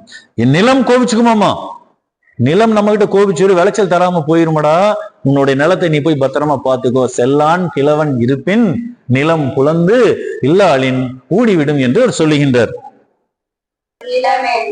அசை இருப்பாறை காணில் நிலமென்னும் நல்லாள் நகும். என்னிடம் எதுவும் இல்லை என சோம்பி இருப்பவரை கண்டால், இளம் இல்லைன்னு சொல்லிட்டு சோம்பேறித்தனமா நீ இருந்தேன்னா அந்த நிலமே உன்னை பார்த்து சிரிக்கும். முட்டா பையில, பைத்தியக்கார பையில, நான் இருக்கேன் இல்ல, என்ன பயன்படுத்தி, நான் விளைச்சலா விளைஞ்சு உனக்கு வேண்டிய வருமானத்தை எல்லாம் தர்றேன், என்ன பயன்படுத்தாம சும்மா வச்சுட்டு இருக்கிறியடா, உன்னை என்ன சொல்லி தொலைகிறதுன்னு தெரியலையே, நிலம் சொல்லுதாம். எப்படி ஒரு வார்த்தையை சொல்லி நிலம் என்னும் நல்லாள், அந்த நல்ல நன்மகள், அந்த பார்த்து நகும்னா சிரிக்கும், வந்து கேலி, ஒரு கிண்டலா நகராடா, எல்லாம் உன்னை எல்லாம் வச்சுட்டு என்ன பண்றது என்பதை போல சிரிக்கும் என்று சொல்லுகின்றார். அதை அடுத்து சொல்பவர் நல்குறவு. நல்குறவு என்பது வறுமையை குறிக்கும். வறுமை மனிதனுக்கு வந்துவிட்டால் எல்லாமே போயிடும். வறுமையை போல ஒரு கொடுமையானது எதுவுமே இல்லை. அது எதோட ஒப்பிட முடியாது. இன்மை இல்லாம இருக்கிற நிலை இல்லையா? அது பார்த்தா அது நம்ம முன்னாடி கண் முன்னாடி நம்ம எதிர்பார்க்கறது இல்லை, ஆசைப்படுறது இல்லை, எதுவுமே வேண்டாம இருக்கலாம். ஆனாலும் இந்த பாலும் மனசு என்னடா இப்படியெல்லாம் இருக்குமா, நமக்கு ஏன்டா இறைவா இவ்வளவு கஷ்டத்தை கொடுத்த, நமக்கு மட்டும் எதுவும் இல்லை இல்லையா? ஆனா அதையும் தாண்டி வாழ்க்கை கடந்து போகணும் என்பதுதான் கடந்த வகுப்புல நான் சொன்னேன். ஒரு ராமாயண மகாபாரதம் இல்லையா, இதிகாச கதைகளை வச்சு மகாபாரத சான்றுல வச்சு கூட நான் சொன்னேன். அது போன வாரம் என்ன சொன்னேன் உங்களுக்கு, கர்ணனும் கிருஷ்ணரும் பேசிக்கொள்வதை போல இல்லையா, இதை விட ஒரு சிரமம் வருமா, ஏன் கிருஷ்ணா என்னை இப்படி படைச்சேன்னு சொல்லிட்டு இல்லையா சொன்னேன் இல்லையா? அவன் அத்தனை துன்பத்தை இருக்கிறியே, நான் எல்லாமே அவமானப்பட்டேன், வேதனைப்பட்டேன், என்ன அம்மா தூக்கி வீசிட்டா, அப்பா என்ன கவனிக்கல, எல்லாரும் போர்க்கிறது எப்படின்னா கற்ற கல்வி மறக்க எல்லாம் அவன் அம்மா வேதனை சொல்லும்போது இடம், நீ உன் பிரச்சனையை சொல்ற, என் பிரச்சனையை நான் சேர்ந்து சொல்றது, நான் பிறந்ததே ஜெயிலுக்குள்ள பிறந்தேன், நீயாவது அரண்மனையில பிறந்த இல்லையா? அப்ப இது இந்த வேதனை யார்கிட்ட போய் சொல்றது? அது எனக்கு சிரமம் தானே. நான் பிறக்கும் போதே என்ன சாகடிக்கணும்னு திட்டம் போட்டுட்டு இருந்தாங்க ஒரு கூட்டம். என் மாமனே என்ன கொல்ல திட்டம் போட்டு இருந்தான். பிறந்தது தெரியாத கழுத்தை நெரிச்சு அப்பவே கொண்டுறதுக்கு திட்டம் போட்டு தேடிட்டு இருந்தான். உண்மைதானே? அது மறைக்கப்பட்டது இல்ல. கூடையில வச்சு இடத்த மாத்தி என்னை கடத்தினாங்க. அங்க இருந்து பிறந்த குழந்தைய எவனாவது இடத்த மாத்தன்னு ஆசை, எங்க அம்மா அப்பா செஞ்சாங்க. அதை நான் வளரும் போது என்ன ஆச்சு இல்லையா, அவரோட வேதனையில அவர் சொல்றாருல. அது மட்டும் அல்ல, என்னை வளரும் போது அந்த இடத்துல ஜராசந்தன் அந்த பெரியவன் தான், கம்சனே என்ன கொல்ல பார்த்தான். அதை நான் பிரச்சனை பண்ணி ஏறி சண்டை போட்டு கம்சனை முடிச்சோம். அதுக்கப்புறம் வளர்ந்து வர்ற காலகட்டத்துல வந்துட்டு ஜராசந்தன் வந்தாரு. அவர் மட்டும் என்ன அழிக்கணும்னு நினைச்சேன். அங்க இருந்து போறதுக்கு எங்க அம்மா எந்த குடும்பத்தோட போய் அது கடலுக்கடியில போய் துவாரகைன்னு ஒரு நாடை ஸ்தாபிச்சு அங்க நான் வாழக்கூடிய நிலையில இருந்தேன். எப்படி பெரியது சரியா? இப்போ இந்த நிலைமையில நான் நல்லா இருக்கிற நிலைமையில கூட ஒரு போட்டின்னு வரும்போது, சண்டைன்னு வரும்போது, நான் நிக்கும் போது கூட நீ எங்க நின்ன, ஜெயிக்கிற கட்சியில போய் நின்ன. 100 பேர் இருக்கிறவனடா, எல்லாமே ஜாம்பவான்கள், எல்லாம் 100 பேர் இருக்கிறவன் ஜெயிப்பானா, 5 பேர் இருக்கிறவன் ஜெயிப்பானாயா? உலகத்துக்கே தெரிஞ்ச விஷயம் தானே. இந்த பக்கம் இங்க வெறும் 2 பேர் இருக்கிறாங்க, நம்ம 7 பேர் இருக்கோம். யார் ஜெயிப்பாங்கன்னா, நம்ம எல்லாம் சேர்ந்து மொத்தனா 2 பேர் என்ன ஆவாங்க? ஆனா விடை எப்படி வருது? அவங்கதான் ஜெயிக்கிறாங்க, நம்ம தோத்து போறோம். ஏன்னா நமக்கு நியாயம் இல்லை. புரியுதா? பாண்டவர்கள் கௌரவர்கள் அப்படிதான் நடக்குது. ஒரு தாய் மக்கள் தான், பங்காளிகள் தான், பெரிய சித்தப்பன் குழந்தைக்கு தான். சத்தியம் இருக்கிற இடத்துல வெற்றி கிடைக்குது இல்லையா, அசத்தியம் இருக்கிற இடத்துல தோல்வி வருது. இதுதான் உலக நியதி. அப்ப இந்த பிரச்சனை இருக்கும். நான் இருக்கிற இடத்துல ஜெயிக்கிறோங்கிறது 2வது விஷயம். ஆனா நீ வெற்றி பெறக்கூடிய அணியில இருந்த, நான் எங்க இருந்தேன் தெரியுமில்ல? அப்போ பிரச்சனைன்னு பார்த்தா எத்தனை பிரச்சனைகள். எனக்கே என்ன, நான் போர்க்கருவி எடுத்து சண்டை போட மாட்டேன்னு வாக்கு கொடுத்துட்டேன். சண்டைக்கு போனாக்க கையில கருவி வேணும், வேல் வேணும், கம்பு வேணும், அம்பு வேணும், எது வேணும். நான் அம்பும் இல்லை, கம்பும் இல்லை, வேலும் கிடையாது, கம்பும் கிடையாது. ஏன்னா வம்புக்கு போய் என்கிட்ட வெறும் அம்பை வச்சுட்டு அன்பை வச்சுட்டு என்னடா பண்ண முடியும் இல்லையா? வர்ற வேலை. ஆனா அப்போ புரியுதா? ஆனா முடியும். நான் இந்த இடத்துல இருக்கிறேன். உன் நிலைமை உனக்கு, என் நிலைமை, பிரச்சனை எல்லாருக்கும் இருக்குதுப்பா. அதனால அதெல்லாம் நீ கண்டுக்காத. வேற வழி இல்லை. வருவதை ஏற்றுக்கொள், வருவதை ஏற்றுக்கொள், வேறு வழி இல்லை. உள்ளத்தில் நல்ல உள்ளம் உறங்காது. இதுதான் இறைவன். எல்லாமே அவனுக்கு போய் சேரட்டும் என்று நினைத்துக்கொள், உனக்கு விதிக்கப்பட்டது நடக்கும்னு சொல்றோம். அப்போ நன்மை தீமை, நல்லது கெட்டது, இன்பம் துன்பம், செழிப்பு செல்வம், வறுமை இருக்கு. ஆனா வறுமை ஒரு அளவா இருக்கிற வரைக்கும் தான் நல்லது. அளவு கடந்து போயிட்டா தாங்குற சக்தி இறைவா நீதான் கொடு. என்ன இறைவா தாங்குற சக்தி எனக்கு இல்லப்பான்னு இல்லையா? சரி, வறுமைன்னு சொல்றோம், அது மோசமா இருக்கு, ரொம்ப கொடுமையா இருக்கு, ரொம்ப துன்பமா இருக்கு. அது ஒரு கேள்வி கேட்கறாங்க வள்ளுவர்கிட்ட போய், ஐயா வறுமைதான் ரொம்ப பெருசு நீங்க சொல்லிட்டீங்க, அதை விட பெருசு வேற ஏதாவது சொல்லுங்கய்யா. நல்குறவுனா வறுமை, சரியா? அந்த வறுமை நிலையை விட பெருசு ஏதாவது இருக்குதா கேட்டா, இல்லாத நிலை. இல்லாத நிலை விட இன்மை, இன்மையின் இன்னாதது யாதெனின் இன்மையின் இன்மையே இன்னாதது. இன்னாததுன்னா கொடியது, துன்பமானது, பிரச்சனைக்குரியது, சோகமானது, என்ன வேணாலும் போட்டுக்கலாம், கொடியது. இன்மையின் இன்னாதது யாது, அதை விட ஏதாவது ஒண்ணு இருக்குதா? போய் அதை விட்டு கேட்டா, இன்மையின் இன்மையே இன்னாதது, அதை விட துன்பம் எதுன்னா, அதை விட பெருசு என்னன்னா, அதை விட பெருசு அதே தான், வேற எதுவும் இல்லை, துன்பம் தான். வேற எதையுமே ஈக்குவலைஸ் அதில் ஒப்பிடவே முடியாது என்று வள்ளுவன் சொல்லுகின்றார். அவர்தான் இன்மை என ஒரு பாவி மறுமையும் இம்மையும் இன்றி வரும். வறுமை என்ற பாவி நிகழ்காலம் எதிர்காலம் எல்லா நேரத்திலையும் வந்து மறுபடியும் என்ன தொடர்ந்து வந்து தொல்லைப்படுத்துமா, இதோட முடிஞ்சிருமா, இனி மறுபடியும் வருமா, இது தீரவே தீராதா என்று நினைக்க தோன்றுகிறது. மறுபடியும் இம்மையும் மறுமையும் இன்றி நமக்கு வருகிறது என்று சொல்லுகின்றார். தொல்வரவும் தோளும் கெடுக்கும் தொகையாக நல்குறவு என்னும் நசை. வறுமை தொடர்ந்து இருந்தால் குடிப்பெருமையையும் அழகு, தோல் வந்து சுருங்கி அழகு எல்லாமே வந்துடுமே. வறுமை வந்து சோத்துக்கு இல்லாம இருந்தாக்க தோல் சுருங்கிரும், கண்ணு குழி விழுந்துரும், பூஞ்சி அடிச்சு மாதிரி ஆயிரும், தலைக்கு எண்ணெய் வாங்குறது கூட காசு இல்லாம போய் அழகுபடுத்தவ முடியும். நல்ல உடை துவைச்சு போடுற துணி சோப்பு வாங்க கூட காசு இல்லை, அவன் குளிக்கவே காசு இல்லை, இப்ப என்ன சோப்பு வாங்க முடியல, எல்லாமே பால்பட்டு போயிடும். புரியுதா? அந்த காலம் காலமா இருக்கிற பாரம்பரியமா இருக்கிற அழகு போயிடும், உடல் ஆரோக்கியம் போயிடும், எல்லா துன்பங்களும் நமக்கு ஒட்டு மொத்தமாக வந்து நல்குறவு இந்த இன்மை வறுமை என்னும் நசை, அது நசைன்னு வந்து சேர்ந்துடக்கூடாது என்று எல்லா துன்பத்தையும் தரும் என்று சொல்லுகின்றார். இப்பிறந்தார் கண்ணேயும் இன்மை இனி வந்து சொற்பிறக்கும் சோர்வு தரும். நல்ல குடியில பிறந்தவங்களாவே இருந்தாலும் அவங்க வறுமை நிலைக்கு போனா அவங்க பேச்செல்லாமே மாறிடும். என்னன்னு அது எல்லாமே சமயத்துல எதுக்கு கோபிக்கிறாங்க, எதுக்கு திட்டுறாங்க, என்ன எல்லாம் ஒரு விரக்தி, ஒரு சோறு. எப்படி உண்மையில ஒரு நிதர்சனம் ஒரு சூழல், இந்த மாதிரி சூழல் வந்தா இப்படிதான் வாழ்வார்கள் என்பதை கூட அப்பவே கணிச்சிருக்காரு பாருங்க. எவ்வளவு தெரியுது. செழிப்பு இருந்தா அது ஒரு தகுமையா இருக்கு இல்லையா? பழமொழி சொல்லுவாங்க, இந்த உழவு தொழில் தான் அந்த காலத்துல இல்லையா? அப்போ கோமணம் கட்டிட்டு தான் வயலுக்குள்ள இருப்பாங்க. கோமணத்துல காசு தான் முடிச்சு வைக்கிறது எங்க வைப்பாங்க, அப்படி போட்டு முடிச்சு இதுல வச்சிருப்பாங்க. கோமணத்துல காசு இருந்தா கோழி கூப்பிட பாட்டு வருமாமா.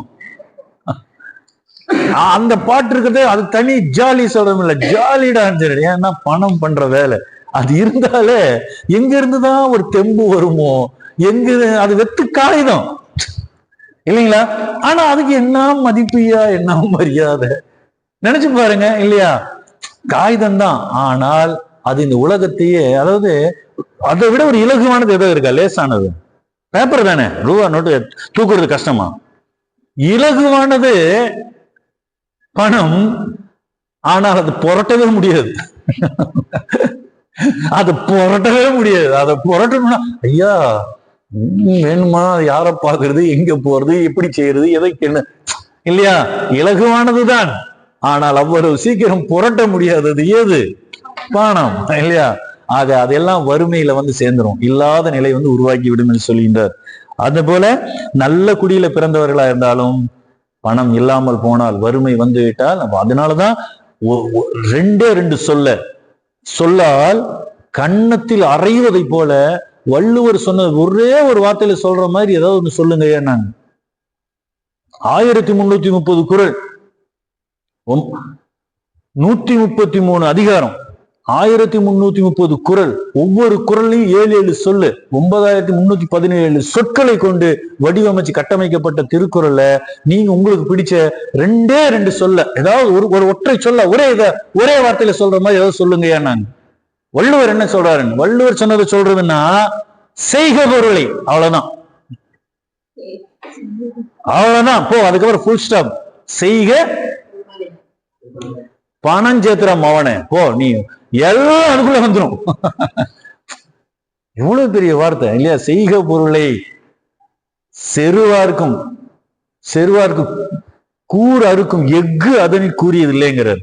செருக்கு அறுக்குமாமா.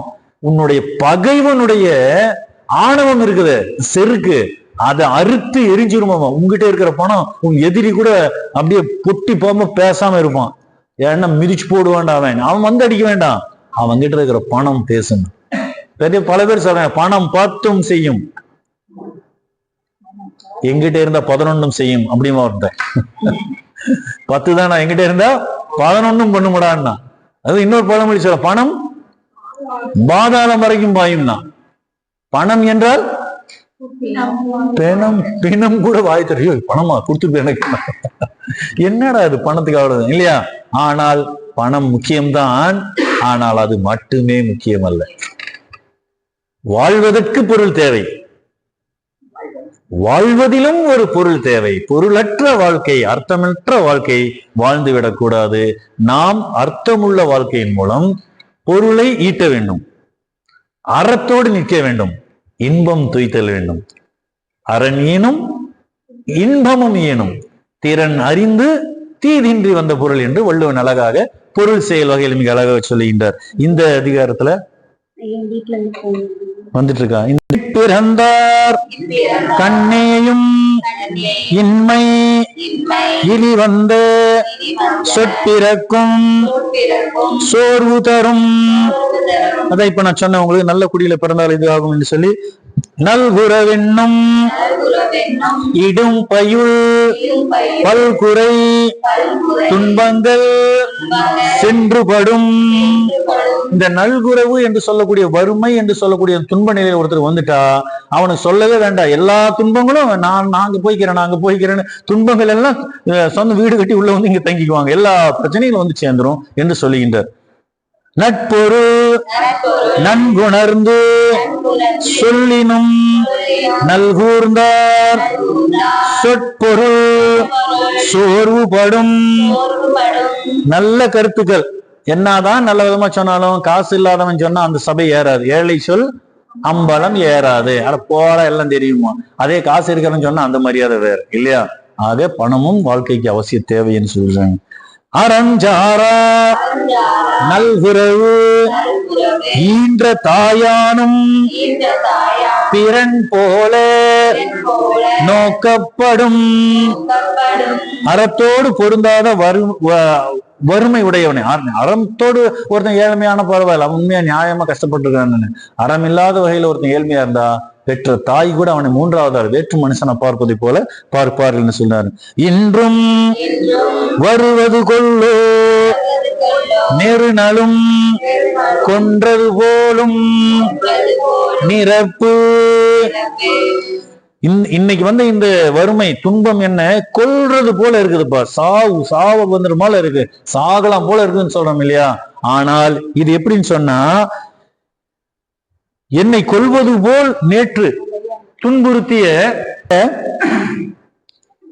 என்னை கொல்வது போல் நேற்று துன்புறுத்தி சென்ற வறுமையானது இன்றும் எனக்கு வந்துருமோ, காப்பாற்றப்பா இறைவா என்று சொல்வதை போல இந்த குறள் அமைந்திருக்குது. அது மட்டுமல்ல, இந்த அடுத்த குறள் பாருங்க, இல் பொருள் உவமை அணி, அதுக்கு வரும். இதுல இல்லாத ஒன்று, நடைமுறையிலே சாத்தியம் இல்லாத ஒன்றை சான்றாக சொல்வது இல் பொருள் அணிமா. இது ஒரு அணி நயம். இந்த பாருங்க, இதுல என்ன சொல்றான்னா, ஒரு மனுஷன் நெருப்புல போய் தூங்க முடியுமா? நெருப்பு எரிச்சு குண்டம் இல்லையா, நெருப்புல போய் தூங்க முடியுமா? பக்கத்திலே போக முடியும். ஆனால் நெருப்புல போய் படுத்தா என்ன ஆகும்? அவ்வளவுதான், சாம்பல் ஏற வேண்டியதுதான், அப்புறம் அது போயிடும். ஆனா அந்த நெருப்புல கூட போய் தூங்கிடலாம் ஐயா. நடக்க முடியாத ஒரு சம்பவத்தை இந்த இடத்துல காட்சிப்படுத்தி காட்டுகிறார் வள்ளுவர். நெருப்பிலும் துஞ்சலும் ஆகும் நிரப்பினுள் யாதொன்றும் கண்பாடறிது. புரியுதா? நெருப்பு துஞ்சல்னா தூங்குதல், தூங்குறது போல இருக்கிறது. இறந்ததுக்கு சமம், இறப்பது துஞ்சினா இருமாங்க தூங்குறவங்க. நெருப்புல கூட போய் தூங்கிடலாம், தூங்க முடியாது, சாத்தியமே இல்லை. ஆனால் வறுமைன்னு ஒருத்தன் வந்துட்டா நிம்மதியா கண்மூடி தூங்கவே முடியாது. அதாவது அதுவே தூங்க விடாம அலைகழிக்கும் என்று இந்த குறள் மூலமாக சொல்லுகின்றார். துப்புரவில்லார் துவரத்துவாமை உப்பிற்கும் காடிக்கும் கூற்று. ஏழைகள் ஆசைகளை விடாதிருக்க காரணம் பிறரின் உப்புக்கும் கஞ்சிக்கும் யமனா இருக்கிற காரணம் தான், வேற ஒண்ணும் இல்லை என்று இதை சொல்லுகிறார். நீங்க போகணும்னு சொல்றீங்க, ஒரு குழு படம் மட்டும் எடுத்துக்கலாம், என்னப்பா அவங்களும் சேர்ந்து. இப்போ நல்குறவை சொன்ன வள்ளுவ பேராசான் இந்த அதிகாரத்தில் இரவு என்ற அதிகாரத்தின் மூலமாக இறந்து கேட்டல், இரத்தல், இறந்து கேட்கும் நிலை எப்படிப்பட்டது, எவ்வளவு ஒரு சோகமானது, துன்பமானது, மனம் வலிக்கக்கூடியது என்று சொல்லுகின்றார் இந்த அதிகாரம். அடுத்த அதிகாரத்தில் அந்த இரவு அச்சம்ங்கிறார், அதுக்கு பயப்படணும் வேண்டாம், எந்த சூழ்நிலையும் இறைவா இன்னொருத்தங்கிட்ட கையேந்திர நிலைமைக்கு நம்மளை ஆளாக்கி விட்டுறாரு என்று சொல்வதை போல அவர் படம் பிடித்து காட்டுகிறார். இறக்க இரத்தக்கார் காணின் கரப்பின் அவர் பழி தம் பழி அன்று. இரத்தல்னா கேட்டு வாங்குறது, கேளுங்கிறாரு வள்ளுவர். ஏன்னா ஆச்சரியமா இருக்கு, கேளு, கேட்க கூடாது ஆனா கேளு அப்படிங்கிறாரு. எங்க கேட்கணும், கண்டவங்கிட்ட எல்லாம் கேட்காத. இரத்தக்கார் காணின், கொடுப்பதற்கு தகுதி உள்ளவன் என்று தெரிந்தால் அவன்கிட்ட கேளு, அவன்கிட்ட கேட்டு வாங்கலாம். அவன் இல்லைன்னு சொன்னான்னா அவனுக்கு தான் பழி, உனக்கு இல்லை. நீ தான் உங்ககிட்ட ஒண்ணும் இல்லையே, நீ தான் இல்லாதனால நீ போய் கேட்கிற. யார்கிட்ட கேட்கிற, இருக்கிறவங்கிட்ட கேட்கிற. அவன் இல்லை என்று சொன்னால் பழி அவனுக்கு தான், உனக்கு ஒண்ணும் இல்லை இல்லையா. இருக்கிறது இல்லைன்னு சொல்றான்டா, இவனால என்னடா பண்றது இல்லையா. கரப்பின், அதாவது மறுத்துட்டா அவர் பழி தம் பழி அன்று. அந்த இடத்துல வள்ளுவர் அழகா சொல்லுகின்றார். அடுத்து என்ன சொல்றார், இன்பம் ஒருவர்க்கு இரத்தல் இறந்தவை துன்பம் உறாவரின். இரத்தல் ஒருவருக்கு இன்பம்ங்கிறாரு. எப்படி, என்ன இது எல்லாமே டிஃபரெண்டா சொல்றாரு, மாறுபட்டு சொல்றாரு. கேட்கிறது நல்லதா, இன்பம் தருமா? ஆமா, ஏன்னா நீ கேட்கிறவர்கிட்ட இருந்து உனக்கு எந்த விதமான பிரச்சனை இல்லாம, எந்த துன்பமும் இல்லாம, எந்த விதமான இதுவும் இல்லாம மகிழ்ச்சியா ஒருத்தன் கொடுத்தான்னா அது உனக்கு நல்லது தானே. இன்பம் ஒருவருக்கு இரத்தல், ஐயோ அவர்கிட்டதான் நான் கேட்டேன், அவன் இல்லைன்னு சொல்ல மாட்டாயா, நம்மளை பார்த்த உடனே கொடுக்குறாயா இல்லையா, அது ஒரு மகிழ்ச்சி தாங்கிறாரு. இந்த சொல்லை அந்த தகுதி உள்ளவனை பார்த்து கேட்டேன்னா, தகுதி உள்ளவன் உனக்கு கொடுத்தான்னா அவங்கிட்ட நீ கேட்கறது உனக்கு இழிவில்லை. இறக்க இன்பம் ஒருவருக்கு இரத்தல் சொல்றார். அடுத்த குறளை பாருங்க, கரப்பிலா நெஞ்சின். கரப்பு இல்லாத, பாருங்க, கரப்பு இல்லாத நெஞ்சின் கடன் அறிவார் முன்னின்று இறப்பும் ஓர் ஏர் உடைத்து. இறப்புமோர் ஏர் உடைத்து, அதாவது கரப்பிலா நெஞ்சு, கரக்கும் உடைய நெஞ்சு கிட்ட போய் நம்ம கேட்டா அது இழுக்குங்கிறாரு. ஆனா கரப்பே இல்ல, அவன் பார்த்தோன்னே மகிழ்ச்சியா கொடுக்கிற ஒருத்தர், அவர்கிட்ட போய் இன்னும் கேட்கறது கூட ஒரு அழகுதாங்கிறார். அவங்கிட்ட கேளு, அவன் தருவான் இல்லையா. நம்ம எத்தனையோ பேரை சந்திச்சிருக்கலாம் அந்த மாதிரி பண்புடையவர்களும் நம்ம இருப்பாங்க. அவர் பார்த்தா அது வீட்டுல இருக்கலாம், சொந்தத்துல இருக்கலாம், மாமன் மச்சனா இருக்கலாம். 4 பேர்ல சில பேர் ஒருத்தர் பார்த்தா அவர் மகிழ்ச்சியா கொடுக்குறாரு, அந்த மச்சான் வந்தாலே, அந்த அண்ணா வந்தாலே, இவர் இந்த அப்பா வந்தாலே, இந்த பெரியப்பா வந்தாலே சொல்றோம் இல்லையா. சில பேர்த்துக்கு அந்த பண்பு, அதை வரும்போதே நம்ம ஏன் மகிழ்ச்சி அடையணும், அவர்கிட்ட கேட்டு வாங்கிக்கலாம், அவர் தரு. அதுதான் எப்படி ஒரு வார்த்தையை அழகாக வள்ளுவர் சொல்லி இருக்கிறார் பாருங்க. அடுத்தது, இரத்தலும் ஈதலே போலும் கரத்தல் கனவிலும் தேற்றாதார் மாட்டு. உள்ளதை மறைத்தலை கனவுல கூட விரும்பாத ஒருத்தன், அவன் கேட்ட உடனே கொடுத்துருவான், அவன் மறைக்கவே மாட்டான். கனவுல கூட அவன் மறைக்க மாட்டான். கொடுக்கிற ஒருத்தர்கிட்ட நீ போய் கேட்டு வாங்குறது நீயே கொடுக்கறது மாதிரி. ஏன்னா நீ வாங்கி நீ நிச்சயமா இன்னொருத்தர் கொடுப்பீங்க, அதுவும் கொடுப்பதை போலத்தான் என்று சொல்லுகின்றார். கரப்பிலார் வையகத்து உண்மையால் கண்ணின்று இறப்பவர் மேற்கொள்வது. உள்ளதை ஒளியாமல் தரும் சிலர் இருக்கின்றதனால்தான் கேட்டு பெறுபவர்கள் கூட இருக்கிறார்களோ. இல்லாட்டி சொன்ன எவனுக்கு போய் கேட்க மாட்டான். கொடுக்கிறவன் இருக்கிறதுனாலதான் கேட்டு வாங்குறவங்களும் இருக்கிறாங்க என்று சொல்லுகின்றார். கரப்பிடும்பை இல்லாரை காணின் நிரப்பிடும்பை எல்லாம் ஒருங்கு கெடும். உள்ளதை மறைக்காமல் தரும் நல்லவரை காணின் கேட்டு பெறுபவரின் வறுமை கூட நீங்கிவிடும் என்று சொல்லுகின்றார். இகழ்ந்தெல்லாது ஈவாரை காணின் காணின் பார்த்துட்டேன். ஈதல் இசைபட வாழ்தல் அதை சொல்லிட்டு இருக்கிறோம். அது அப்புறம் யோசிச்சா கூட காலம் எண்ணம் மாறிடும். அதனால நினைச்ச உடனே கொடுத்துடணும். கொடுக்கும் மனம் கூட கொடுக்கணும்னு ஒருத்தர் நினைச்சா எப்படி எதோட பொருந்தது பாரு, அப்படிதாங்க வருது எல்லாம். ஏன்னா அப்பதான் அது வேற ஒரு செலவு வரும். இது அப்புறம்னால அப்புறம் ஆயிரும். அதனால ஆக நீ ஒருத்தர் கொடுக்கணும்னு நினைச்சிட்டேன்னா நினைக்கும் போதே செஞ்சிரு. ஏன்னா பல சூழல்கள், பல காரணங்கள், பல இது மாறுவதற்கு வாய்ப்பு இருக்குது என்று பெரியவங்க அன்று சொன்னவை அர்த்தம் உள்ளவைன்னு இதுதான் மிக முக்கியமானது. அடுத்தது இகழ்ந்தெல்லாது ஈவாரை காணின் மகிழ்ந்து உள்ளம் உள்ளுள் உவப்பதுடைத்து. இகழ்ந்து எல்லாது பழிக்காமல், ஏளனம் செய்யாமல், கேலி செய்யாமல் இல்லையா, கொடுத்து உதவுபவரை கண்டால் கேட்டு பெறுபவருடைய மனம் மகிழ்ச்சி அடையும் என்பது. அதான் இப்ப நான் சொன்னேன் இல்லையா. பார்த்து இறப்பாறை இல்லாயின் ஈர்கண்மாஞாலம் மரப்பாவை சென்று வந்தற்று. ஈர்கண் மாஞாலம் ஈரமான இந்த உலகம்.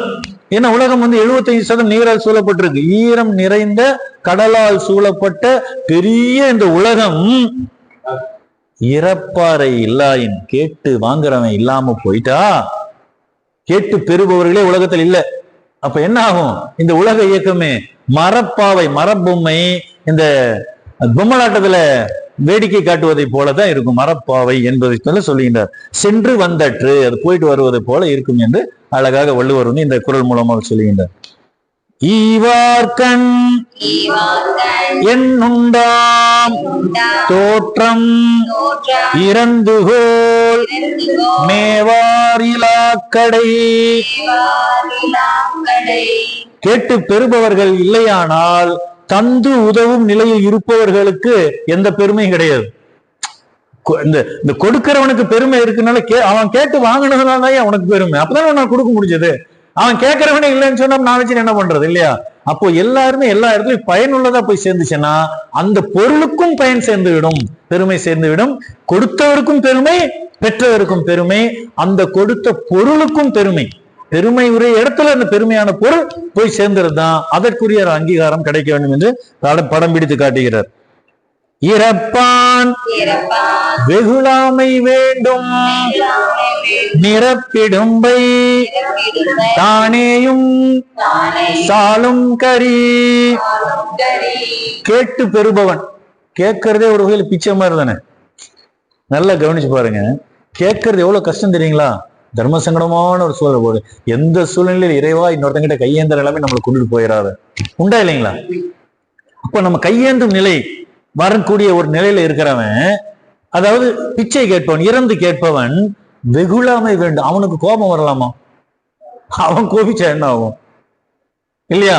கொடுக்கறவன் என்ன, நீ அவன் கோபிச்சே பணத்தை கூட எனக்கு கொடுக்கற போயிருவியான்னா அவன் விட்டு அப்பி விட்டு போயிடுவான் இல்லையா. அப்போ இறப்பானுக்கு வெகுளாமை வேண்டும்.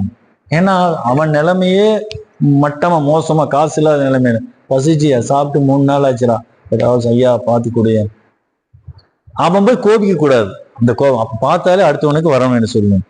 ஏன்னா அவனுக்கு வந்த துன்பம், அவனுக்கு வந்த வறுமையே அவனுக்கு சாட்சி. அந்த அளவு அவனை கீழே கொண்டு போயிடுச்சு. இதை விட ஒரு வேற துன்பம் வேண்டுமா என்று அவர் சொல்லுகின்றார். அதை தொடர்ந்துதான் இப்போ நமக்கு இரவு அச்சம். இத்தனை நேரம் இரவை பத்தி பார்த்தோம், கேட்டு பெறுதல் பற்றி. அதை தொடர்ந்து கேட்டு பெறுவதற்கு அஞ்ச வேண்டும், பயப்படணும், அஞ்சுதல் என்று சொல்லுகிறார். எவ்வளவு பெரிய வார்த்தை சொல்லுகிறார்.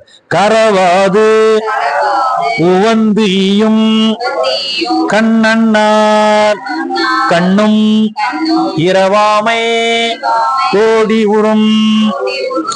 கரவாது மறைக்காம உவந்து மகிழ்ச்சியோடு ஈதல் கொடுக்கிற தன்மை இருக்கிறவங்கிட்ட கூட நீ போய் கேட்காத. அவன் கொடுத்துருவாயா, அவன் கொடுப்பான். ஆனாலும் நான் போய் கேட்கறது எனக்கு கேட்பது அவ்வளவு பெரிய ஒரு இழிவு, தாழ்ந்த நிலை இல்லையா? இந்த முயன்ற வரைக்கும் கையேந்தாதேன்னு சொல்லுகின்றார். இருப்பதை ஒழிக்காமல் தந்து உதவும் நல்லவரே ஆனாலும் மானம் இழந்து போய் கேட்கறது மானம் கெட்ட தன்மை இல்லையா? எல்லாமே போயிடுச்சே, சோத்துக்கு இல்ல, உடை இல்ல, நான் சாப்பாட்டுக்கு இல்லைன்னா நீ அப்போதான் ஆளுமைத்தன்மை ஆண்மைத்தன்மை உங்கள்கிட்ட இல்ல, போயிடுச்சே. நீ சம்பாத்தியனாயே புருஷ லட்சணம், நீ சம்பாதிச்சு உன் குடும்பத்தை காப்பாற்றதை விட்டு போட்டு எதுவுமே இல்லை நீ குடிச்சா நம்ம என்ன பண்றோம்? அந்த போய் இழிந்த நிலைக்கு நம்ம ஒருவர் ஆளாகி விடக் கூடாது. எப்பவுமே அந்த வறுமையிலும் செம்மையான நம்ம நிக்கணும், நிமிர்ந்து. பரவாயில்லைங்க, நான் பாத்துக்கிறேன், இல்லையா? அப்ப உயர்ந்த நிலை என்று சொல்லுகிறார். இறந்தும் உயிர் வாழ்தல் வேண்டின் பறந்து கெடுக உலகி இயற்றியான். என்ன பெரிய ஒரு வார்த்தை சொல்றாரு பாரு. அப்படி ஒருத்தன் படைச்சிருந்தான்னாக்கா பிச்சை எடுத்துதான் ஒருத்தன் வாழணும்னு ஒரு சூழல் உருவானா, அந்த மாதிரி ஒரு சூழலை உருவாக்குன அவன் யாரு? அவன் யாராவது ஒருத்தர் இருக்கணும். அவன் வேண்டாம், அவனே போட்டுங்க, அவனே பிச்சை எடுத்து திரிட்டீங்க ஊரெல்லாம், நம்மளை இப்படி வச்சுட்டான்னு கோபம். இந்த ஒரு உள்ளத்து ஆற்றாமையில் சொல்வதை போல இந்த குறள்மணி அமைஞ்சிருக்கு. பிச்சை எடுத்துதான் வாழ வேண்டும் என வாழ்க்கை நெறிமுறைகளை படைத்தவனே கெட்டு ஒழிய வேண்டும். வேண்டாம், அப்படிப்பட்டவன் இருக்காது. ஏன்னா படைச்சவன் அப்படி படைச்சிருக்க மாட்டான். அவன் எல்லாத்தையும் சமமா படைச்சிட்டான், எல்லாருக்கும் ஆற்றலை கொடுத்துட்டான், எல்லாருக்கும் திறமையை கொடுத்துட்டான்.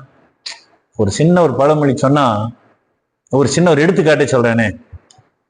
கோடரி இருக்கு, கோடரி மரத்தை வெட்டும், அவ்வளவு ஒரு வல்லமை இல்லையா? மரத்தை வெட்டக்கூடியது. ஒரு சின்ன ஒரு முகச்சவரம் செய்யறது பிளேட் சொல்லமா, அது என்ன பண்ணும்? முகச்சவரத்தை கோடரி வச்சு முகச்சவரம் பண்ண முடியுமா? சரி, இப்ப இந்த பிளேட்னு சொல்லக்கூடிய இந்த சின்ன அறுவை கருவி வந்துட்டு அறுக்கும் கருவி அறுப்பான், மரத்தை அறுக்க முடியுமா? இதனுடைய தன்மை வேறு, அதனுடைய தன்மை வேறு. ஆனால் அது அதன் பணியை செய்கிறது, இது இதன் பணியை செய்கிறது. ஆக படைப்பில் இறைவன் ஒவ்வொன்றுக்கும் ஒரு வல்லமை, திறமையை, ஆற்றலை கொடுத்திருக்கின்றான். அதுதான் உண்மை, நிதர்சனமான உண்மை. அதை கொண்டு உன்னுடைய ஆற்றலை பெருக்கணும் போல, கோடரியை போல நான் இல்லை என்று இந்த பிளேடும், நான் பிளேடை போல இல்லைன்னு சொல்லி கோடரி வருத்தப்பட்டு என்ன பயன்? இல்லையா? எல்லாருமே பில்கேட்ஸ் ஆகணும்னா முடியுமா? எல்லாருமே அம்பானி ஆகணும்னா முடியுமா? எல்லாருமே வள்ளலார் ஆக முடியுமா? எல்லாருமே வள்ளுவர் ஆக முடியுமா? எல்லாருக்கும் ஒரு திறமை இருக்கு, உன்னை இறைவன் கொடுத்துருக்கிறான். தன்னுடைய ஆளுமை, தன்னுடைய திறமை, தன்னுடைய வலிமை, தன்னுடைய வல்லமையை தான் உணர்தல் மிக முக்கியம். அதுதான் முதல்ல தெரிந்து கொள்ளணும். என்னன்னு, என்ன திறமை என்கிட்ட இருக்கு தெரிந்து கொள்ளணும். அந்த தெரிந்து கொள்றது மட்டுமல்ல, அதை சரியாக முழுமையாக அறிந்து கொள்ள வேண்டும். இந்த திறமையை நான் தெரிந்து கொண்டேன், இந்த திறமை என்கிட்ட இருக்குது, இந்த திறமையை நான் வைத்து நான் உலகில் எப்படி நான் சர்வைவ் ஆகிறது, என்னால் தனித்தன்மை காட்ட முடியும் என்பதை நான் என்னை புரிந்து கொள்ள வேண்டும். இந்த புரிந்து கொள்ளும் ஆற்றல் வந்துவிட்டது என்பதை நான் உணர்ந்து கொள்ள வேண்டும். புரியுதா? இதுதான் வாழ்க்கை. நான் அடிக்கடி சொல்றேன் இல்லையா, உலகத்து இயக்கமே இந்த 4 கட்டமைப்புல தான் நிக்குது, 4 தூண்ல தான் நிக்குது. எதுக்கு வேண்டாம் நான் சொல்லிக்கலாம். தெரிஞ்சு பேசுப்பா, தெரிஞ்சு பேசு, தெரிஞ்சா பேசு, தெரிஞ்சுக்கிட்டு பேசு. தெரிஞ்சதையெல்லாம் பேசுகிறாதா? இந்த 4க்கு ஒட்ட வைக்கலாம். அறிஞ்சு பேசு, அறிஞ்சா பேசு, அறிந்து கொண்டு பேசு. அறிஞ்சதெல்லாம் பேசாதப்பா, இல்லையா? இவ்வளவு பெரிய. அப்போ நன்றாற்றலும் தவறுண்டு, அவர் பண்பறிந்து ஆற்றா கடை. புரிஞ்சு பேசு, புரிஞ்சா பேசு, புரிந்து கொண்டு பேசு. புரிஞ்சதையெல்லாம் பேசாதரா, இல்லையா? இதுக்கு வள்ளுவர் நீங்க கொண்டு வர்றாரு. காணாதான் காட்டுவான், தான் காணான், காணாதான் கண்டானாம் தான் கண்டவாறு, இல்லையா? அவர் பாக்குற சுப்பிரமணிய சிரிக்கிறார். என்னையா எதை சொன்னாலும் ஒரு குரல் வந்து அதுல ஒட்டுதா? வள்ளுவன் எப்படி மிளிர்கிறார் இல்லையா? அதை உணர்ந்து கொள்ளணும். அந்த உணர்ந்து கொள்றதா முக்கியம். உணர்ந்து பேசு, உணர்ந்தால் பேசு, உணர்ந்ததை உணர்ந்து கொண்டு பேசு. நீ உனக்கு உணர்ந்ததெல்லாம் பேசாதப்பா. அது பெரிய. அப்போ வாழ்க்கை என்பது மிக முக்கியமானது. கட்டமைப்புங்கிறது முக்கியம். இதை கொண்டுதான் உலக இயக்கம் நடக்குதுன்னு சொல்லுகின்றார். அப்படிப்பட்ட ஒரு சூழல் உருவானால் இறந்துதான் வாழ வேண்டும் என்றால் அப்படிப்பட்ட படைத்தவனையே சாபமிடுவதை போல இந்த குறள் அமைஞ்சிருக்குது. இன்மை இடும்பை இறந்து நீர்வாம் என்னும் வன்மையின் வன்பாட்டது இல். வறுமையை தீர்க்க நான் எப்படியாவது அடுத்தவங்க கேட்டு பிச்சை எடுத்துக்கலாம் என்று நினைச்சா இது நடக்குமா? எச்சில முழுங்கி பசியை தீர்க்க முடியுமா? இன்னொருத்தங்கிட்ட பிச்சை வாங்கி என்னோட வறுமை எப்படி நான் குடும்பத்தை எத்தனை நாளைக்கு கேட்க முடியும்? ஒரு தடவை கேட்கலாம், 2 தடவை கேட்கலாம். ஆக அது சரியான தீர்வு இல்லை என்பதை மிக அழகாக சொல்கிறார். ஏனென்றால் அது கொடியது, அந்த எண்ணமே உனக்கு வரக்கூடாது என்று மிக அழகாக. உழைத்து சாப்பிடணும், ரொம்ப முக்கியம். இடம் எல்லாம் கொல்லாத்தகைத்தே இடம் இல்லா காலும் இர உள்ளாச்சால்பு. உண்ண ஏதுமற்ற நிலையிலும் பிறரிடம் கையேந்தாத பண்பு இந்த உலகத்தையே கொடுத்தாலும் ஈடாகாத சிறப்புடையது என்று மிக உயர்த்தி சொல்லுகிறார் இந்த குறள்ல.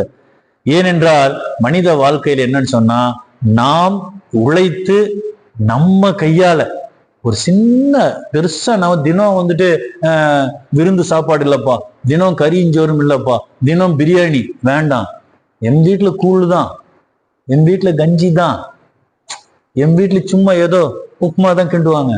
ஆனா அந்த கூழ் உணவு நான் கஷ்டப்பட்டு சம்பாரிச்ச என்னுடைய உழைப்பு. அவ்வளவு பெரிய வார்த்தை பாருங்க. தென்னீர் ஆடு புட்கை ஆயினும் தாழ் தந்தது உண்ணலின் ஊங்கினியது இல். எளிய கூழ் உணவே ஆனாலும் தன் உழைப்பால் உழைத்து வாழ வேண்டும், பிறர் உழைப்பில் வாழ்ந்திடாதே. என்ன பெரிய வார்த்தை! இங்க எடுத்ததுதான் நம்ம இலக்கியங்கள் எல்லாம் அங்கங்க வாரி கொடுத்துருக்கு. நம்ம கவிஞர்கள் அப்பப்போ எடுத்துக்கிட்டு எல்லாம் சொல்றாங்க. இந்த உழவுன்னு சொல்லும்போது நீங்க இப்பதான் அந்த வரும்போது சொன்ன முதல்ல என்ன ஒரு வார்த்தை மருதகாசி ஐயா சொன்னது இல்லையா? இறைவன் எல்லாருக்கும் சோறு போடணும், உழவு தொழில் தான் முக்கியம். இவருக்காக வேண்டிய அந்த மறுபடியும் ஒரு சொல்லிடலாம், மீண்டும் கேட்டால் காது வலிக்காது இல்லையா? அதனால ஏனென்றால் அந்த உழவுன்னு சொல்லும்போது தொடங்கும்போது அதான் சொன்னேன். அப்போ அவசியமான சொல்லு உலகத்துக்கே உணவு வழங்குறது இறைவன் படி அளக்கிறான். ஏனென்றால் கல்லுக்குள் இருக்கும் தேரைக்கும் உணவளிப்பவன் இறைவன் இல்லையா? 3 ஆண்டுகளா இருந்த அந்த அடைபட்டு சிறைப்பட்டு ஆணி அறையப்பட்ட பள்ளிக்கும் உணவளித்தான் இன்னொரு பள்ளியை கொண்டு இறைவன்.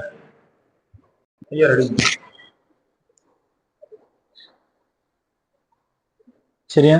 அப்போ உணவு ரொம்ப முக்கியம். இந்த உலகத்திற்கே படி அளக்குற தொழில் எல்லாம் செய்யறாங்க. யார் எந்த தொழில் செய்தாலும் அந்த உழவு தொழில் ரொம்ப முக்கியம்.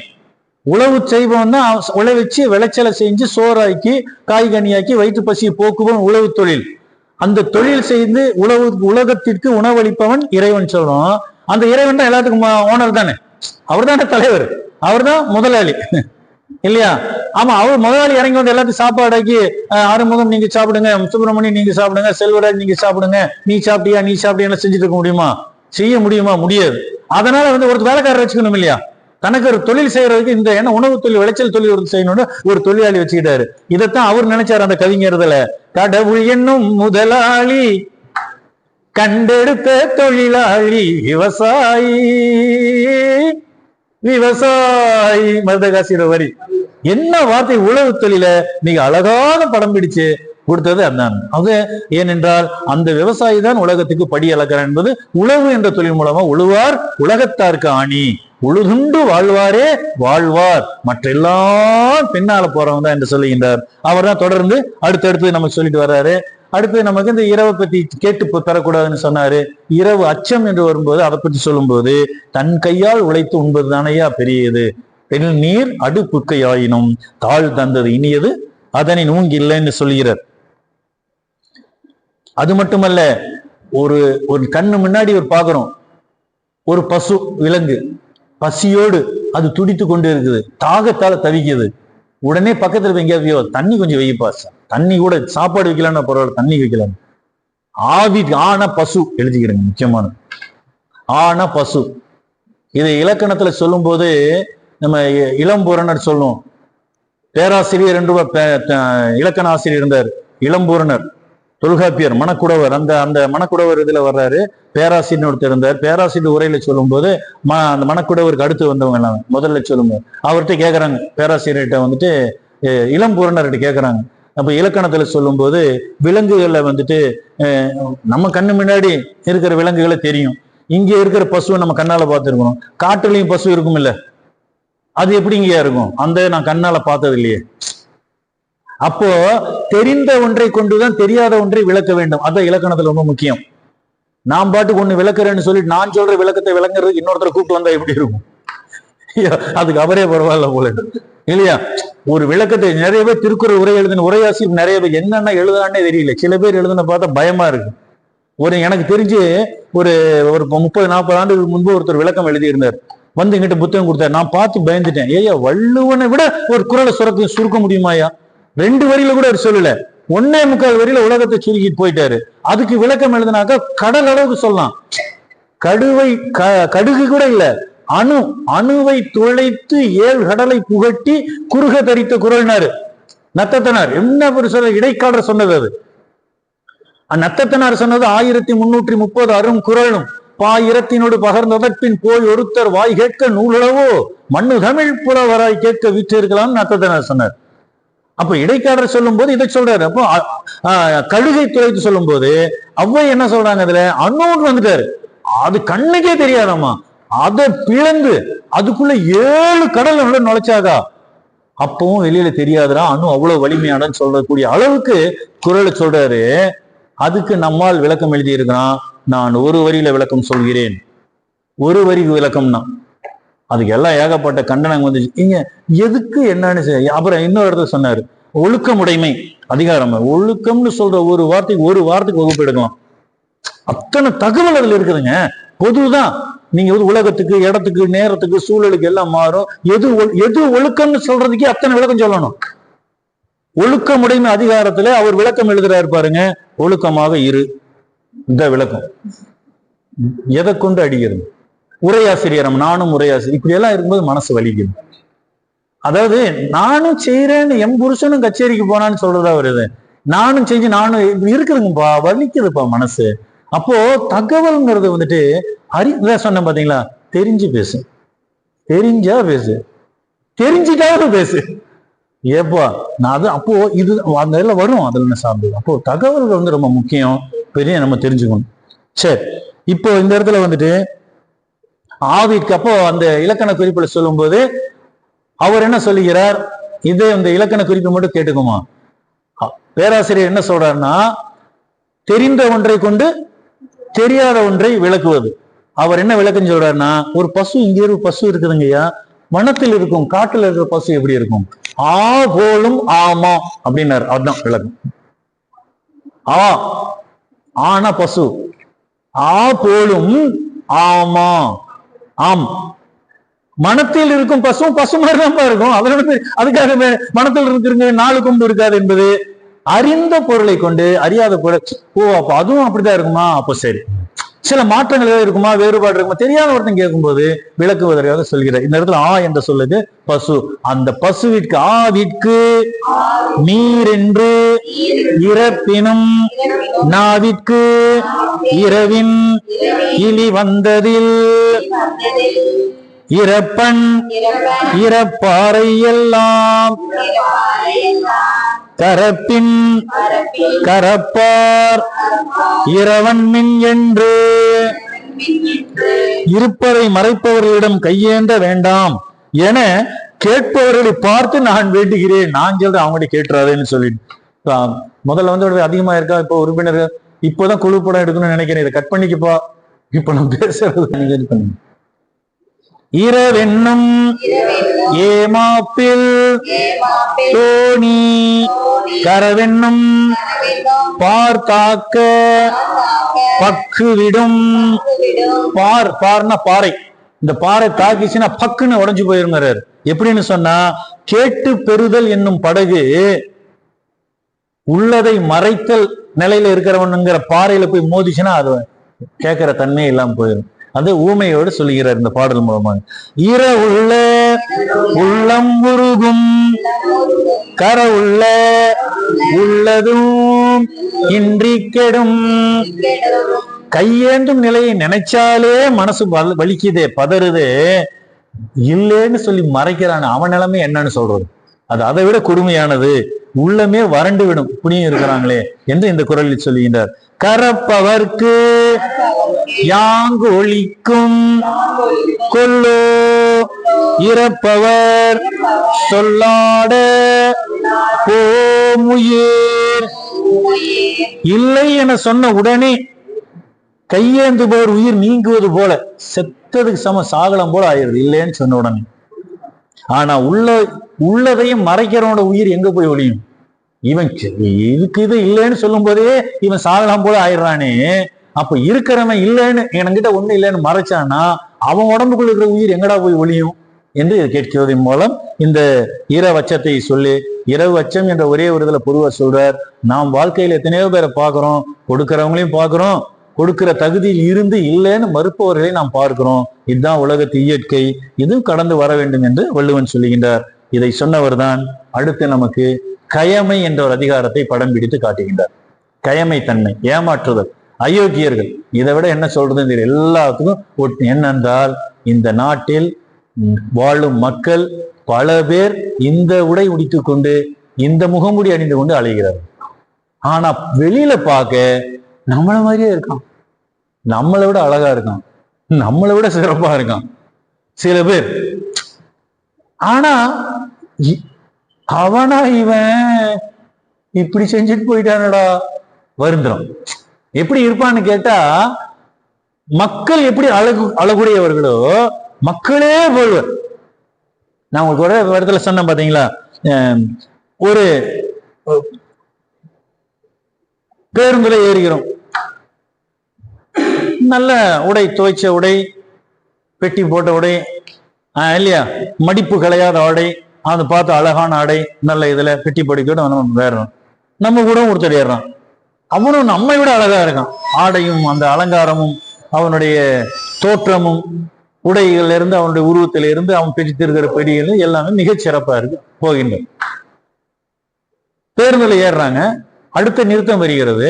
அடுத்த நிறுத்தத்துல கீழே இறங்குறோம். இவன் பையில இருந்த பரிசை காணும்,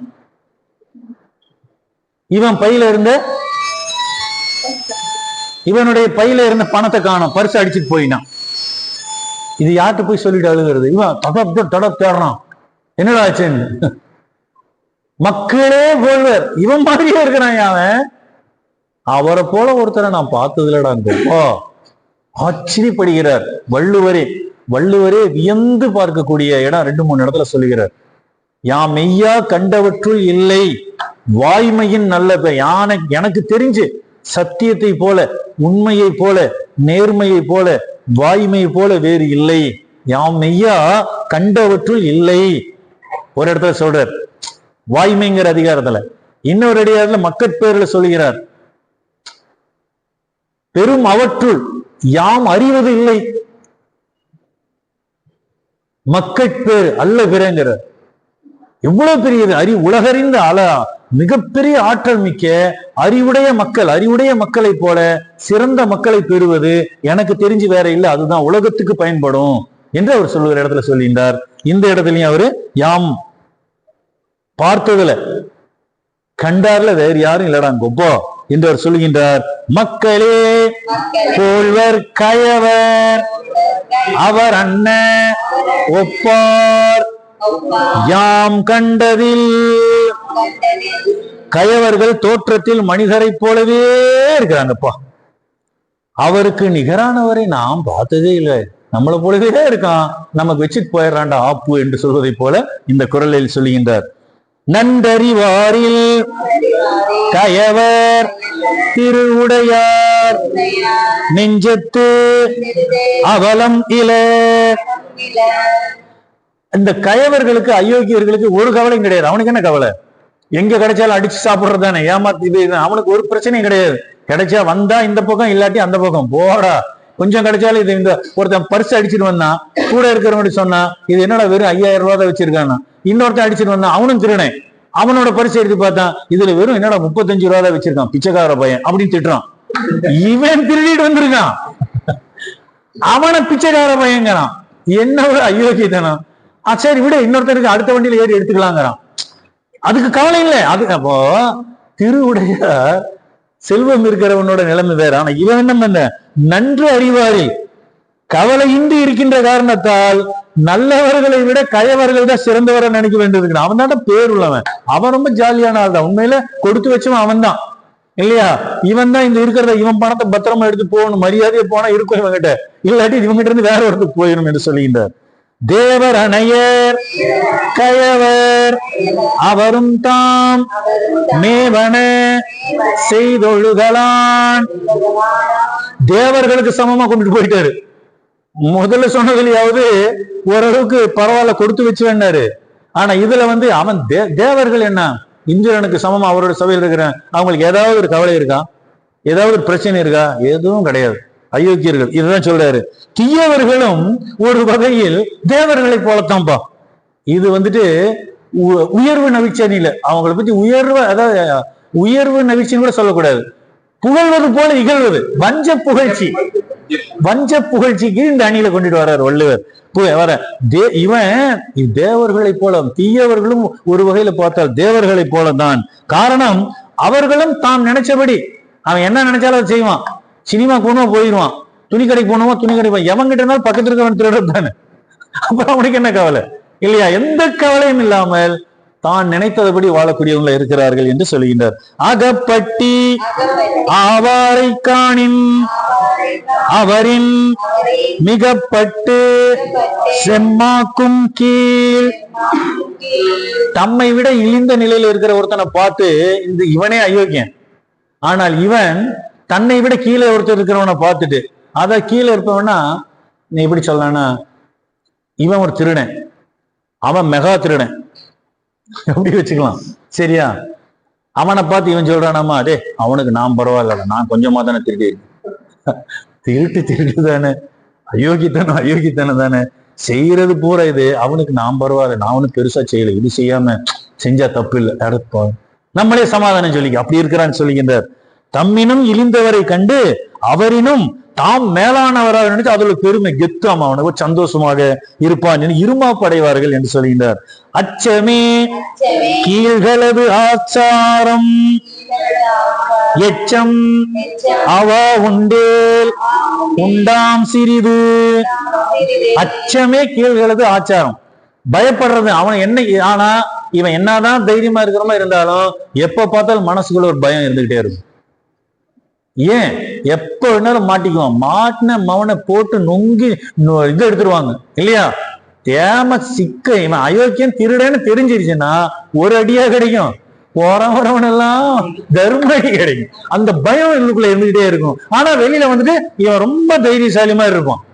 விட விட விட விட நிக்காத, விட போயிட்டு அவன பிரச்சனை முடிஞ்சிருச்சுல, ஏன் அதை பாக்குற? இவன் தான் முதல்ல பேசுவான். ஏதோ ஒரு படத்துல சொல்லுவாங்க, ஆடு திருடணும் யாரு எப்படி பார்த்தாலும் இது பண்ணாலும் இப்ப அவை போல. அச்சமே கீழ்களது ஆச்சாரம், அஞ்சி வாழ்வதே கயவர்களின் பண்பு. ஒரு சில தேவைகளினால் சில நேரத்தில் நல்லவர்களை போலவே நடிக்கிறார்கள் என்று சொல்லுகின்றார். அரை பறை அன்னர் கயவர் தாம் கேட்ட மறை பிறர்க்கு உய்துரைக்கலாம். பறைனா என்னது? பறை அடிக்கிறது தமிழர்களுடைய பெரிய விடுது இல்லையா, அடி. இந்த கயவர்கள் தாம் கேட்டவற்றை உடனே ஊர்வலகம்ல பறை அடித்து சொல்ற மாதிரி சொல்லிடுவான். இது போய் என்கிட்ட கவலையே பட வேண்டாம், பேப்பர்ல போட்ட மாதிரி, செய்தித்தாள்ல வந்த மாதிரி, அன்றாடம் வந்த மாதிரி செய்தி சொல்ற பேப்பர்ல போய் அவனுக்கு தெரிஞ்சிருச்சா, கிழிஞ்சது கிருஷ்ணகிரி, அவ்வளவுதான். இப்ப இந்த ஊருக்கே தெரிஞ்ச மாதிரி சொல்றேன்ல. எத்தனை பேர், ஏனென்றால் எதை மறைக்கணும், எதை மறைக்க கூடாது, எதை சொல்லணும், எதை சொல்ல அவங்களுக்கு தெரியாது. சின்ன விஷயத்த இவனா சொந்தமா கண்ணு காது மூக்கு வாயெல்லாம் வச்சு அதுக்கு ஒரு உருவத்தை கட்டி அதை உழவ விடுவான் பாருங்க.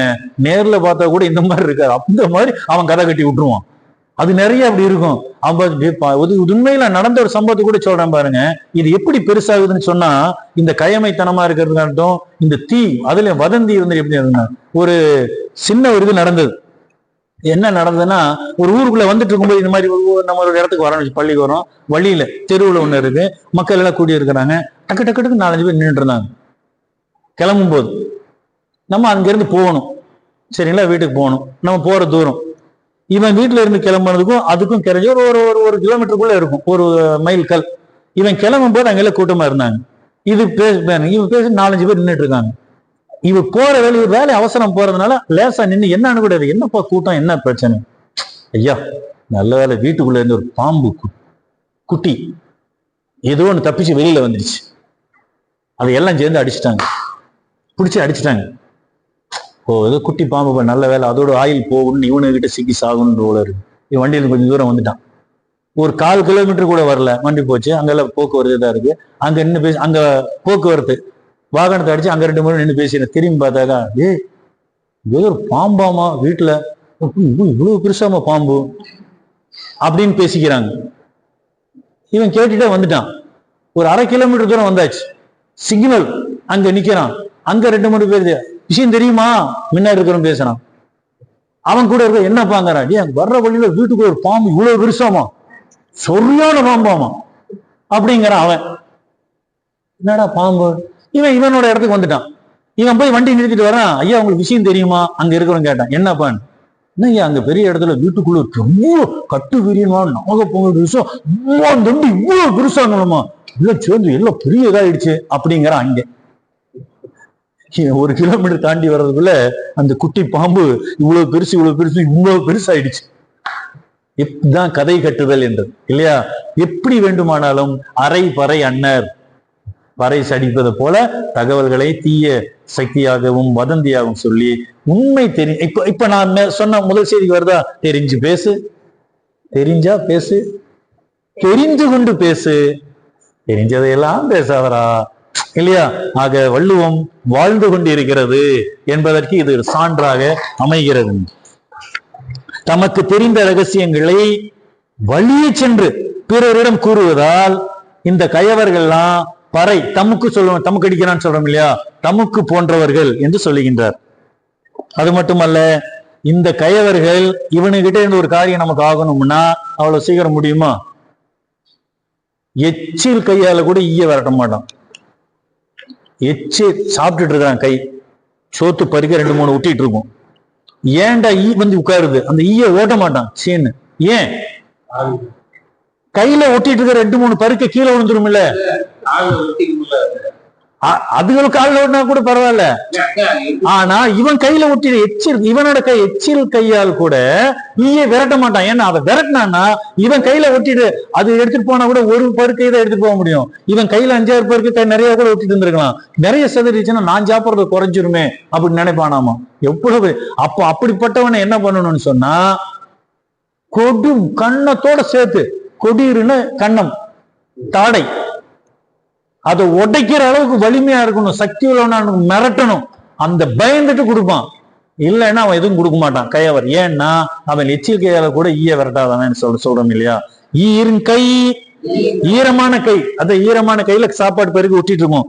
உயிதீரார் கயவர், ஈரமான கையை கூட உதற மாட்டாங்களாமா. அவன் சொல்ல ஈய கொண்டு வரல, இவர் நேரடியாக விளக்கத்தை இப்படியே சொல்றாரு. உடைக்கும் கொடிர் உடைக்கும் ஈ கூன் கையர் அல்லாதவர்க்கு. கொடிருன்னா அந்த தாடை, அதை உடைக்கக்கூடிய நல்ல வலிமை. அப்ப அந்த மாதிரி வலிமை மூஞ்சியில அடிச்சு உடைச்சிருவான பயம் இருக்கும். அந்த மாதிரி இருக்கிற வந்து கேட்டானா அவனுக்கு இல்லைன்னு சொல்ல கொடுத்துருவான். மற்றவன் அவங்க கிட்ட 1 பைசா வாங்க முடியாது என்பதுதான் இதனுடைய ஊடக பொருள்.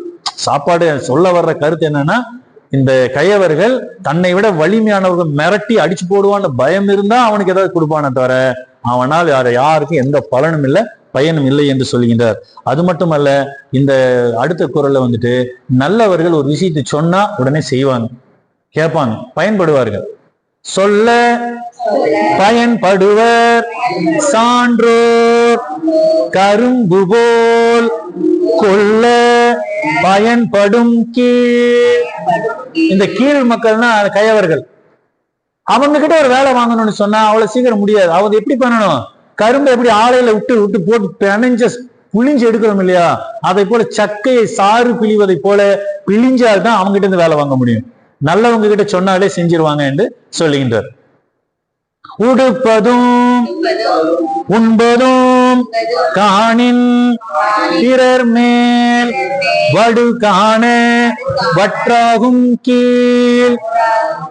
உடுப்பதும் உண்பதும் பிறர் உண்பதையும் உடுப்பதையும் கண்டு பொறாமையால் குற்றம் காண்பதே கயவர்களோட வேலை. அடுத்தவன் பத்தி பொறாமை, அவன் நல்ல ட்ரெஸ் பண்ணியிருக்கானே, அவன் நல்ல சேலை கட்டியிருக்காளே, இவன் ரொம்ப இதா இருக்கிறானே என்று அடுத்தவன் ஐயா நினைக்கிறேன். ஐயோ இன்னைக்கு அவன் நல்லா சாப்பிட்டுருப்பான், அவன் மட்டும் நல்ல எதுக்கு உனக்கு கிடைச்சி நீ செஞ்சு போறது நினைக்கணும்னு சொல்லுகின்றார்.